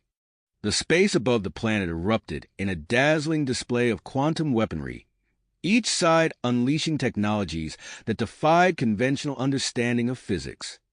Captain Hawkins' voice rang out across the battlefield. All ships, engage at will. Remember your training and trust in our new weapons. We stopped them here, at any expense. The battle for the future of the stars had begun, with the outcome hanging precariously in the balance. As Federation forces clashed with the ancient precursors, the true test of humanity's ingenuity and the strength of their newfound alliance was about to unfold. The massive precursor fleet loomed ever closer, their ships casting long shadows across the battlefield. Admiral Cronax's eyes narrowed as he studied the tactical display. The time for conventional warfare had passed. He turned to his communications officer. Open a secure channel to Captain Hawkins, he ordered, his voice steady and resolute. Moments later, Captain Hawkins' face appeared on the main view screen. Admiral, we're holding the line, but barely. What are your orders? Cronax leaned forward, his expression intense. Captain, I'm authorizing the deployment of a specialized task force. You'll lead our most advanced ships, combined with the enhanced human operatives from Project Quantum Forge.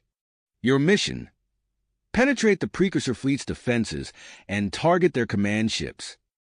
Hawkins nodded, a glimmer of dedication in his eyes. Understood, Admiral. We'll make it count. As the task force assembled, activity on the planet's surface reached a fever pitch. Cadet Sarah Robinson and her team raced through the alien facility, their enhanced bodies humming with barely suppressed energy. Dr. Lyra Vex's voice crackled over their comms. Cadet Robinson, we've identified the main activation sequence. Get to the central chamber and initiate the startup protocol. Sarah and her team burst into the chamber, their eyes widening at the sight of the pulsing alien artifact. Without hesitation, they took their positions around the device. Initiating startup sequence now, Sarah reported, her hands dancing across the alien interface. The artifact thrummed to life, energy coursing through its ancient circuitry. A brilliant beam of light shot skyward, enveloping the planet in a shimmering quantum shield. Dr. Vex's excited voice filled the chamber. It's working. The shield is stable. Now, let me see if I can. Yes, I've found a way to broadcast a disruptive quantum signal. This should interfere with the precursor's ship-to-ship communication. In orbit, Commander Axel Stone received Dr. Vex's transmission. His fingers flew across his console, implementing the disruptive signal across the Allied fleet. All ships, this is Commander Stone, activating quantum disruption field. Now, the effect was immediate. The previously coordinated movements of the precursor fleet became erratic, their formation breaking apart as ship-to-ship communication faltered. Captain Hawkins seized the opportunity. Task Force, this is our chance. Form up on my position. We're going in. The specialized task force surged forward, slipping through the gaps in the precursor's defenses. Enhanced human operatives, their bodies pulsing with quantum energy, manned key stations aboard the advanced ships. As they penetrated deeper into enemy territory, a massive vessel loomed before them, the precursor command ship. All ships, target that behemoth, Hawkins ordered. Cadet Robinson, we need cover. Sarah, monitoring the battle from the planet's surface, closed her eyes in concentration. The space around the Allied ship shimmered and warped, localized space-time distortions deflecting enemy fire. Meanwhile, on the Federation command ship, Dr. Ilara Voss worked feverishly at her station. Her eyes widened as new data streamed across her screen. "Admiral Robinson," she called out, her voice tight with excitement. "I've cracked it. I've developed a countermeasure to their phase-shifting technology. We can lock them into normal space-time." Admiral Marcus Robinson's expression hardened with tenacity. "Excellent work, Doctor. Transmit the data to our fleet immediately. And get me production teams. We need large-scale quantum locking devices, as many as we can build, as fast as we can build them." As the new countermeasures were implemented across the Allied fleet, the tide of battle began to shift. Precursor ships, caught in zones of stabilized space-time, found themselves vulnerable to conventional weapons. Aboard the Precursor command ship, alarms blared as the Allied task force closed in. Captain Hawkins' voice rang out across the comm channels. "Boarding teams, prepare for insertion. Lieutenant Commander Harper, you have operational command of the ground assault." Harper nodded, his enhanced physique thrumming with anticipation. "Understood, Captain. We're ready." As the boarding pods launched, Dr. Lyra Vex made a startling discovery through the artifact's quantum communication network. "Admiral Kronax," she reported, her voice filled with urgency. "I've uncovered evidence of a dissenting faction within the precursor civilization. They oppose this invasion and seek peaceful coexistence." Kronax's mind raced with the implications. This could change everything. "Ambassador Thorin, prepare a diplomatic package immediately. We need to reach out to these dissenters, show them the potential for cooperation." As the boarding action on the Precursor command ship intensified, Lieutenant Commander Harper led his team through twisting corridors of alien design. Quantum locking devices activated at key junctions, neutralizing the precursor's phase-shifting abilities. "Push forward," Harper ordered, deflecting an energy blast with a localized quantum field. "We need to reach the control center." Outside, the Allied fleet pressed its advantage, driving back the precursor forces. But even as victory seemed within reach, long-range sensors detected a new threat. "Admiral," a sensor officer called out, his voice tense. "We're picking up multiple signatures approaching from deep space." "Precursor reinforcements, sir." Admiral Kronax's expression hardened. Time was running out. The outcome of the battle, and perhaps the future of the cosmos, now hung in the balance. With reinforcements on the way, the next few moments would prove crucial. "All ships," he commanded, his voice carrying across all Allied channels. "This is our moment. Push forward with everything you've got. We end this now." As the Allied forces surged forward, the Precursor command ship loomed ahead, a final bastion of resistance. The next few minutes would determine the course of the battle and the future of an entire civilization. Galaxy, as the Allied forces prepared for their final push. Lieutenant Commander James Harper and his team of enhanced human operatives found themselves at the forefront of the assault on the Precursor Command ship. Harper's voice crackled over the comm channel. "We've breached the outer defenses. Proceeding to the control center now." The team moved swiftly through the alien corridors, their quantum-enhanced reflexes allowing them to dodge energy blasts and phase-shifted obstacles. As they approached the control center, Harper raised his hand, signaling the team to halt. "Quantum signatures spiking ahead," he whispered. "Prepare for close-quarters engagement." The doors to the control center hissed open, revealing a group of Precursor defenders. Without hesitation, Harper's team sprang into action. They manipulated localized quantum fields, creating momentary force barriers to deflect incoming fire while closing the distance to their enemies. Specialist Elena Chun, her eyes glowing with quantum energy, leaped forward. She phased through a Precursor's defensive screen, materializing behind the alien and neutralizing it with a precisely aimed shot. "Control panel on the far wall," Harper called out, deflecting an energy blast with a swipe of his hand. "Rivera, get on it." Tech Specialist Maya Rivera nodded, her fingers already dancing across the alien interface. "Working on it, sir. Their systems are complex, but I think I can." "Got it." As Rivera accessed the ship systems, the rest of Harper's team secured the control center. The last Precursor defender fell, and an eerie silence descended upon the room. Harper activated his comm link. "Captain Hawkins, we've secured the command ship's control center. Awaiting further instructions." In orbit above the planet, Captain Jared Hawkins surveyed the tactical display. The incoming Precursor reinforcements loomed large on the screen, their numbers threatening to overwhelm the Allied fleet. "Acknowledged, Lieutenant Commander," Hawkins replied. "Hold your position. We're implementing countermeasures now." Hawkins turned to his tactical officer. "Deploy the quantum locking devices as discussed. Create a series of nullification zones to disrupt their approach vectors." The officer nodded, his fingers flying across the console. "Deploying now, sir." In space, a network of shimmering fields began to materialize. As the first wave of Precursor reinforcements entered the affected areas, their ships suddenly lurched, dropping out of their phase-shifted state. "It's working," the tactical officer reported. "The precursors are vulnerable in those zones."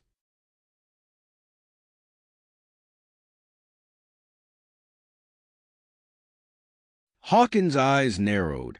"All ships, concentrate fire on the nullification zones. Let's thin their numbers before they can adapt." On the planet's surface, Dr. Lyra Vex and Cadet Sarah Robinson worked feverishly at the alien artifact's control interface. The massive structure hummed with increasing power, its energy output climbing steadily. "Sarah, I need you to stabilize the quantum flux in Sector 7, Dr. Vex called out, her eyes never leaving her own console. Sarah nodded, her enhanced senses allowing her to perceive the complex energy flows within the artifact. With a series of precise manipulations, she brought the fluctuating energies under control. "Flux stabilized," she reported. "What's next?" Dr. Vex smiled grimly. "Now we bring this thing to full power. Initiating final activation sequence." Now, the artifact surged to life, a brilliant beam of energy shooting skyward. The planetary shield strengthened visibly, while a wave of quantum disruption spread outward, engulfing the Precursor fleet. Aboard the Federation command ship, Admiral Kronax received an urgent communication.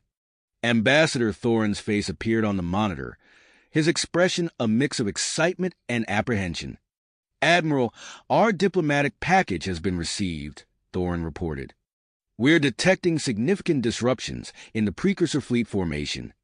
It appears we've made contact with the descending faction." Kronax nodded, his mind racing with the implications. "Excellent work, Ambassador. We need to capitalize on this immediately." He turned to Admiral Marcus Robinson. Marcus, I want you to assemble a strike team. Our most advanced Quantum Forge operatives. Their mission: infiltrate the precursor fleet and make direct contact with the dissenters.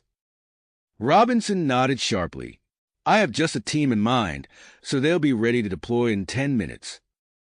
As the strike team prepared for their mission, Dr. Alara Voss burst onto the bridge, her eyes wide with excitement. Admiral, I've done it, she exclaimed. I've found a way to temporarily boost our ship's power output using reverse-engineered precursor tech. It should give us a significant edge in combat. Cronax's expression hardened with grit. Implement it immediately, Doctor. Commander Stone, oversee the upgrades. Prioritize our frontline ships. As the Allied fleet began to receive their power upgrades, the tide of battle slowly shifted. Enhanced Federation ships tore through precursor defenses with newfound ease, while others withstood barges that would have previously crippled them. On the precursor command ship, Lieutenant Commander Harper's team made a chilling discovery. Sir, Rivera called out, her voice tight with urgency. I've accessed their strategic plans. The precursors. They're planning to use the artifact network to initiate a galaxy-wide quantum realignment. It would reshape space-time to suit their needs. But Harper's eyes narrowed. But what, specialist? Rivera looked up, her face pale. It would render vast portions of the galaxy uninhabitable for other species. Sir, this isn't just an invasion. It's an extinction event. Harper's teeth clenched as he activated his comm link. Admiral Cronax, we have critical information. The precursor's endgame. It's worse than we thought. As Harper relayed the dire intelligence, the specialized strike team launched from the Federation command ship. Led by Major Alexei Volkov, the team of enhanced operatives streaked towards the heart of the precursor fleet, their mission more crucial than ever. Volkov's voice crackled over the comm. Team, our primary objective is to make contact with the dissenting precursor faction. Use your quantum abilities to demonstrate our capabilities, but remember, this is as much a diplomatic mission as it is tactical. We need allies, not more enemies. As the strike team closed in on their target, Captain Hawkins coordinated a massive assault on the weakened precursor fleet. Allied ships surged forward, exploiting the gaps created by the quantum locking devices and the growing internal strife among the precursors. The battle raged across the system, but even as the Allied forces pressed their advantage, long-range sensors detected a massive energy buildup at the system's edge. The precursor reinforcements were preparing for one final, devastating push. Admiral Cronax's eyes narrowed as he studied the tactical display. The next few moments would determine not just the outcome of this battle, but potentially the fate of the entire galaxy. With time running out and the stakes higher than ever, he knew that every decision, every action, could tip the scales between victory and annihilation. Annihilation. With a deep breath, Cronax made his decision. Initiate system-wide emergency protocol, he commanded, his voice resonating with authority. Evacuate all non-essential personnel to the planet's surface immediately. The quantum shield will provide protection. As the evacuation order spread across the Allied fleet, ships began offloading crew members. Shuttles streaked towards the planet, their hulls glowing as they entered the atmosphere. On the surface, Dr. Vex and Cadet Robinson watched as makeshift landing zones filled with evacuees. Captain Hawkins' voice crackled over the comms. Admiral, evacuation is underway. What's our next move? Cronax's eyes narrowed as he studied the tactical display. Captain, I want you to implement a spherical formation around the planet.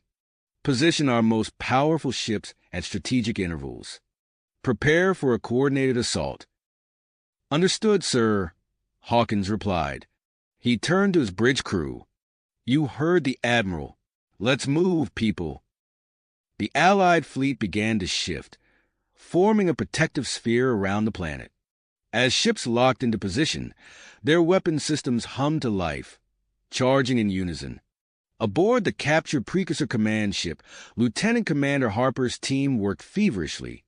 Rivera's fingers flew across alien interfaces, her enhanced mind processing vast amounts of data. "Sir," she called out suddenly, "I've found something. Emergency protocols. They allow for remote deactivation of Precursor vessels." Harper's eyes widened. "Can we adapt it to target the reinforcements?" Rivera nodded, already diving back into the alien systems. "Working on it now, sir." On the planet's surface, Dr. Vex and Cadet Robinson stood before the pulsing alien artifact. Its energy output had stabilized, but Vex sensed untapped potential within its quantum core. "Sarah," she said, her voice tight with concentration, "I think we can interface this with the planetary defense systems. If we can create a network of quantum-linked satellites." Robinson's eyes lit up with understanding. "We could project localized disruption fields, destabilize their ship systems on a massive scale." As they worked, the comm channel crackled to life. Admiral Robinson's voice came through, tense but controlled. "Admiral Kronax, our strike team has made contact with the descending precursors. A significant portion of their fleet has agreed to switch sides. We're receiving tactical data on the incoming reinforcements now." In the command center, Commander Stone pored over the incoming intelligence. His enhanced mind raced, formulating strategies and discarding them just as quickly. Suddenly he straightened. "Admiral," he called out, "I have a plan. We can use this data to create quantum-entangled tripwires. Force large groups of enemy ships out of phase shift simultaneously."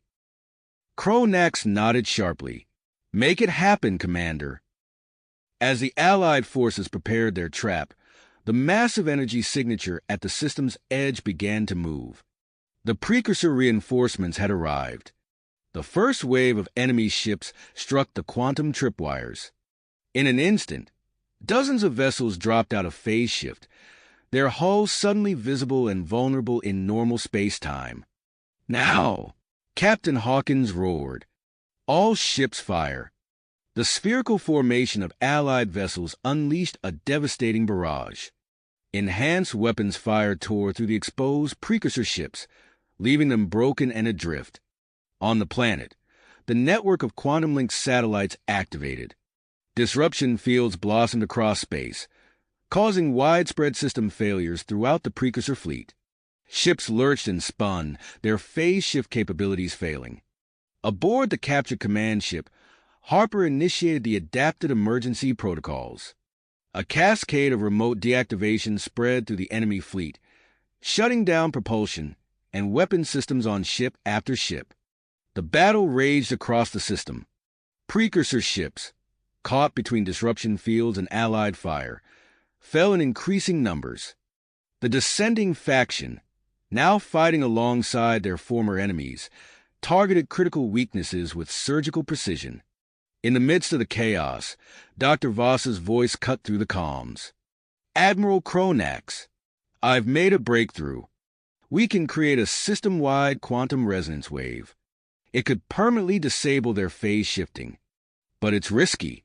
We'd need to channel an enormous amount of energy through the artifact. It might destabilize." Kronax's mind raced. The Allied forces were holding, but for how long? The Precursor reinforcements, despite heavy losses, continued to press their attack. He could see the strain beginning to show in his fleet's formation.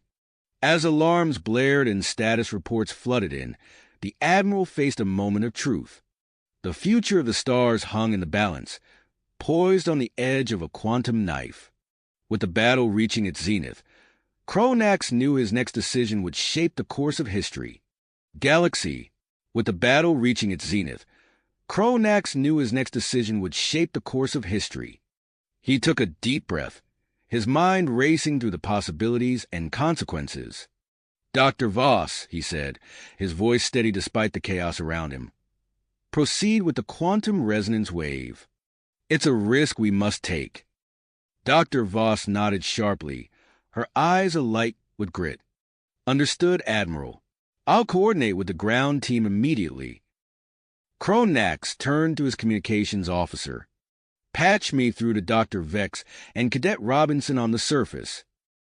The view screen flickered to life, revealing the two women standing before the pulsing alien artifact.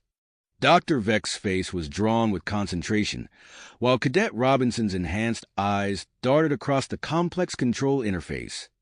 Dr. Vex, we're initiating a system-wide quantum resonance wave, Cronax explained quickly. You need to reconfigure the artifact to channel an unprecedented amount of energy. Can you do it? Dr. Vex's eyes widened momentarily before narrowing in focus.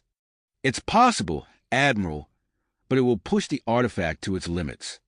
We'll need to reinforce the quantum shielding around the facility. Do whatever it takes, Cronax ordered. This may be our only chance to end this. As Dr. Vex and Cadet Robinson began their work, Cronax turned to Captain Hawkins. Captain, I need you to coordinate a defensive perimeter around the planet. Concentrate our firepower on protecting that artifact facility. Use the remaining quantum locking devices to create barriers against the precursor advance. Hawkins nodded, his hands already flying across his tactical display. Aye, Admiral. I'll create a multi-layered defense grid. They won't get through easily. On the captured precursor command ship, Lieutenant Commander Harper continued his assault on the enemy fleet systems. His team worked tirelessly, exploiting the emergency protocols they had discovered to shut down ship after ship. Sir, Specialist Rivera called out, her voice tight with excitement, I've isolated the command frequencies for their most powerful vessels. If we target those specifically... Do it, Harper ordered without hesitation.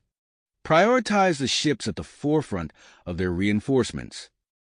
As Harper's team redoubled their efforts, Admiral Marcus Robinson's voice came through on a secure channel. Admiral Cronax, I've mobilized all available Quantum Forge operatives. They're positioning themselves at strategic points throughout the system.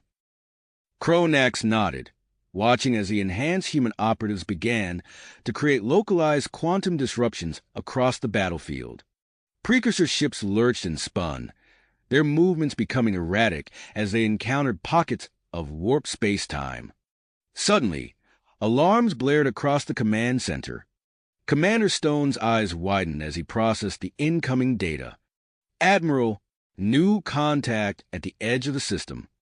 It's massive. The tactical display shifted, revealing a behemoth of a ship dropping out of phase shift.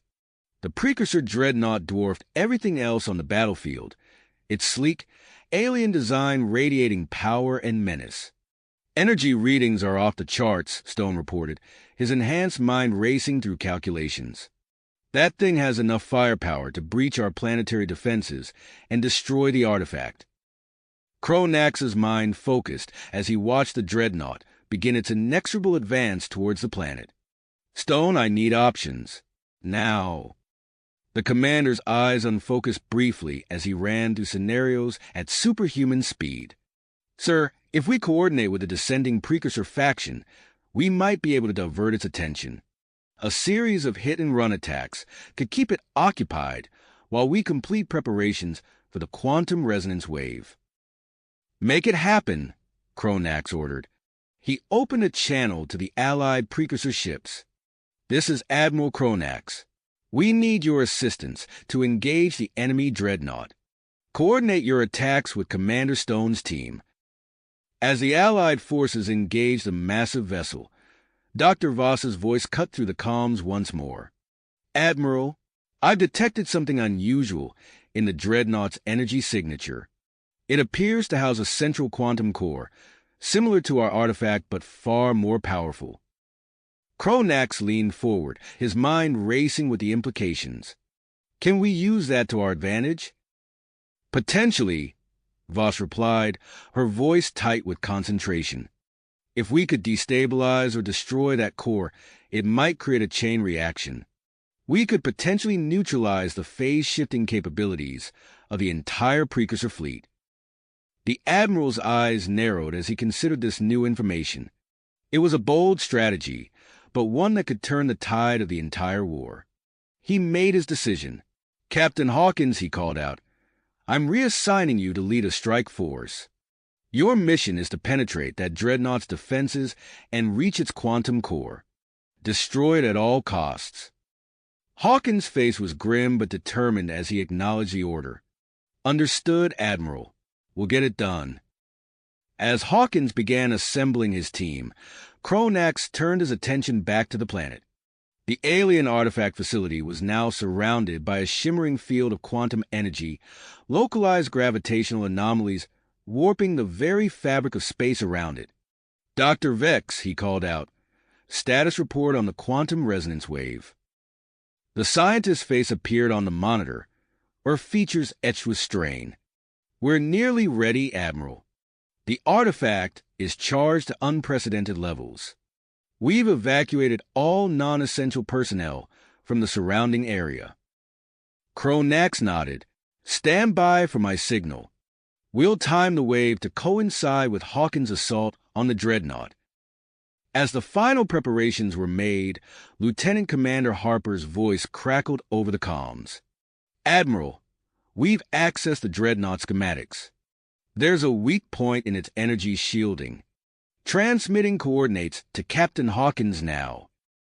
The pieces were falling into place. Kronax watched as Hawkins' strike force launched, streaking towards the massive precursor vessel. The quantum resonance wave was primed and ready. The future of the cosmos now rested on the success of this daring plan.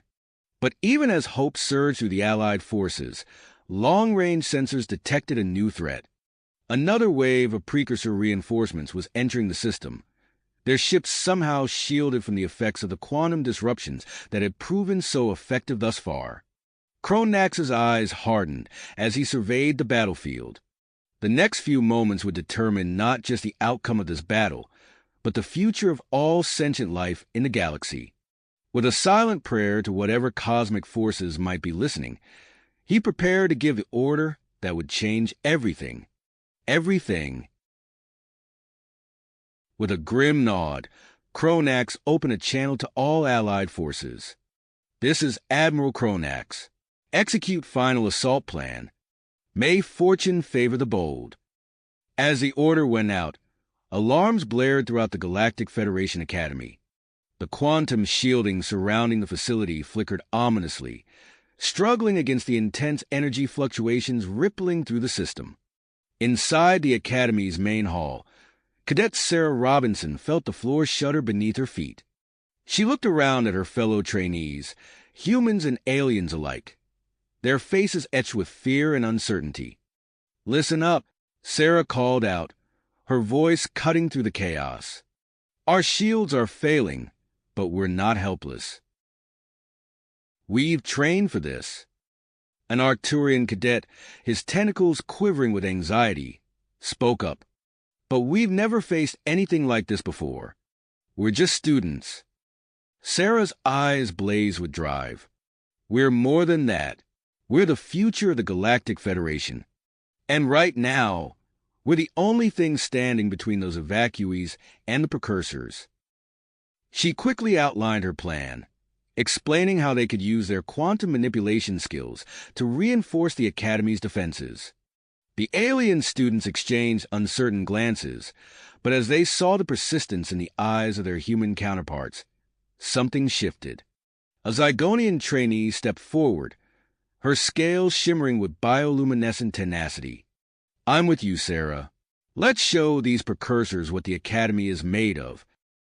As Sarah led her improvised team to their positions, Captain Hawkins and his strike force were fighting their way through the labyrinthine corridors of the precursor dreadnought.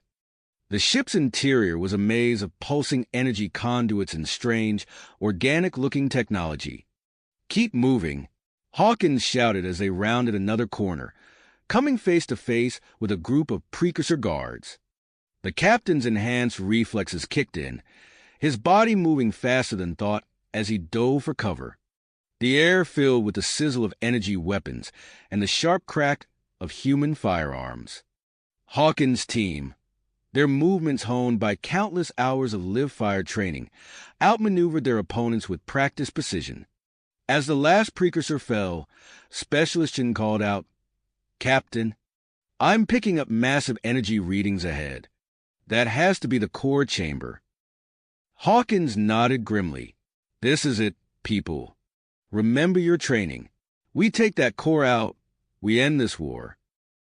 They burst into the core chamber, a cavernous space dominated by a swirling vortex of quantum energy.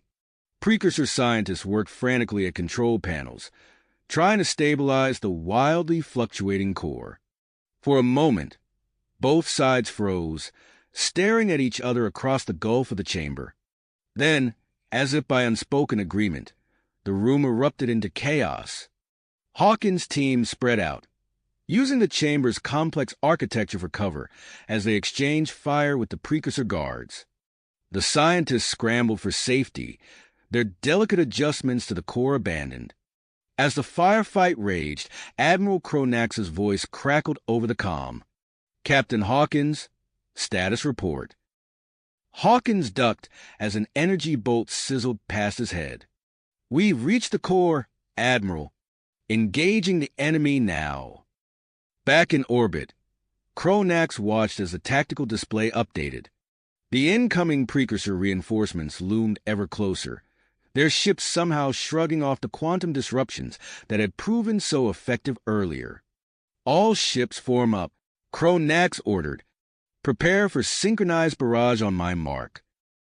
The Allied fleet, a patchwork armada of human, alien, and even descending precursor vessels, moved into a complex, three-dimensional battle formation. Energy weapons powered up, missile bays opened, and targeting systems locked onto the approaching enemy fleet.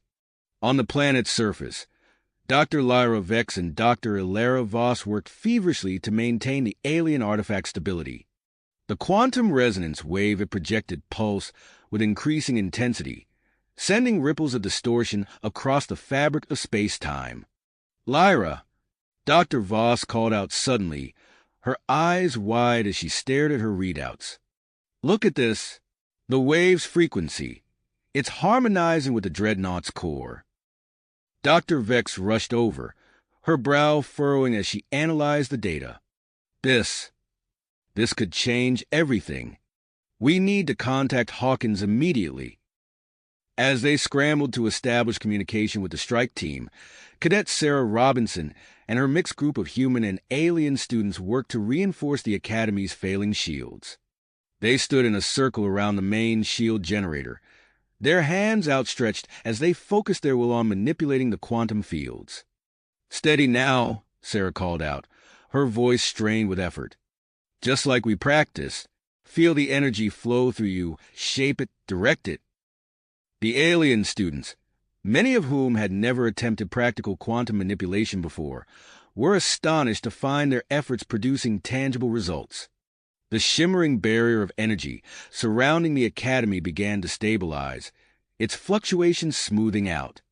A Venurian cadet, his crystalline body glowing with exertion, laughed in disbelief. "It's working. By the moons of Venu, it's actually working." Sarah allowed herself a small smile. "This is what we train for. This is why we do live-fire exercises. Now, keep it up."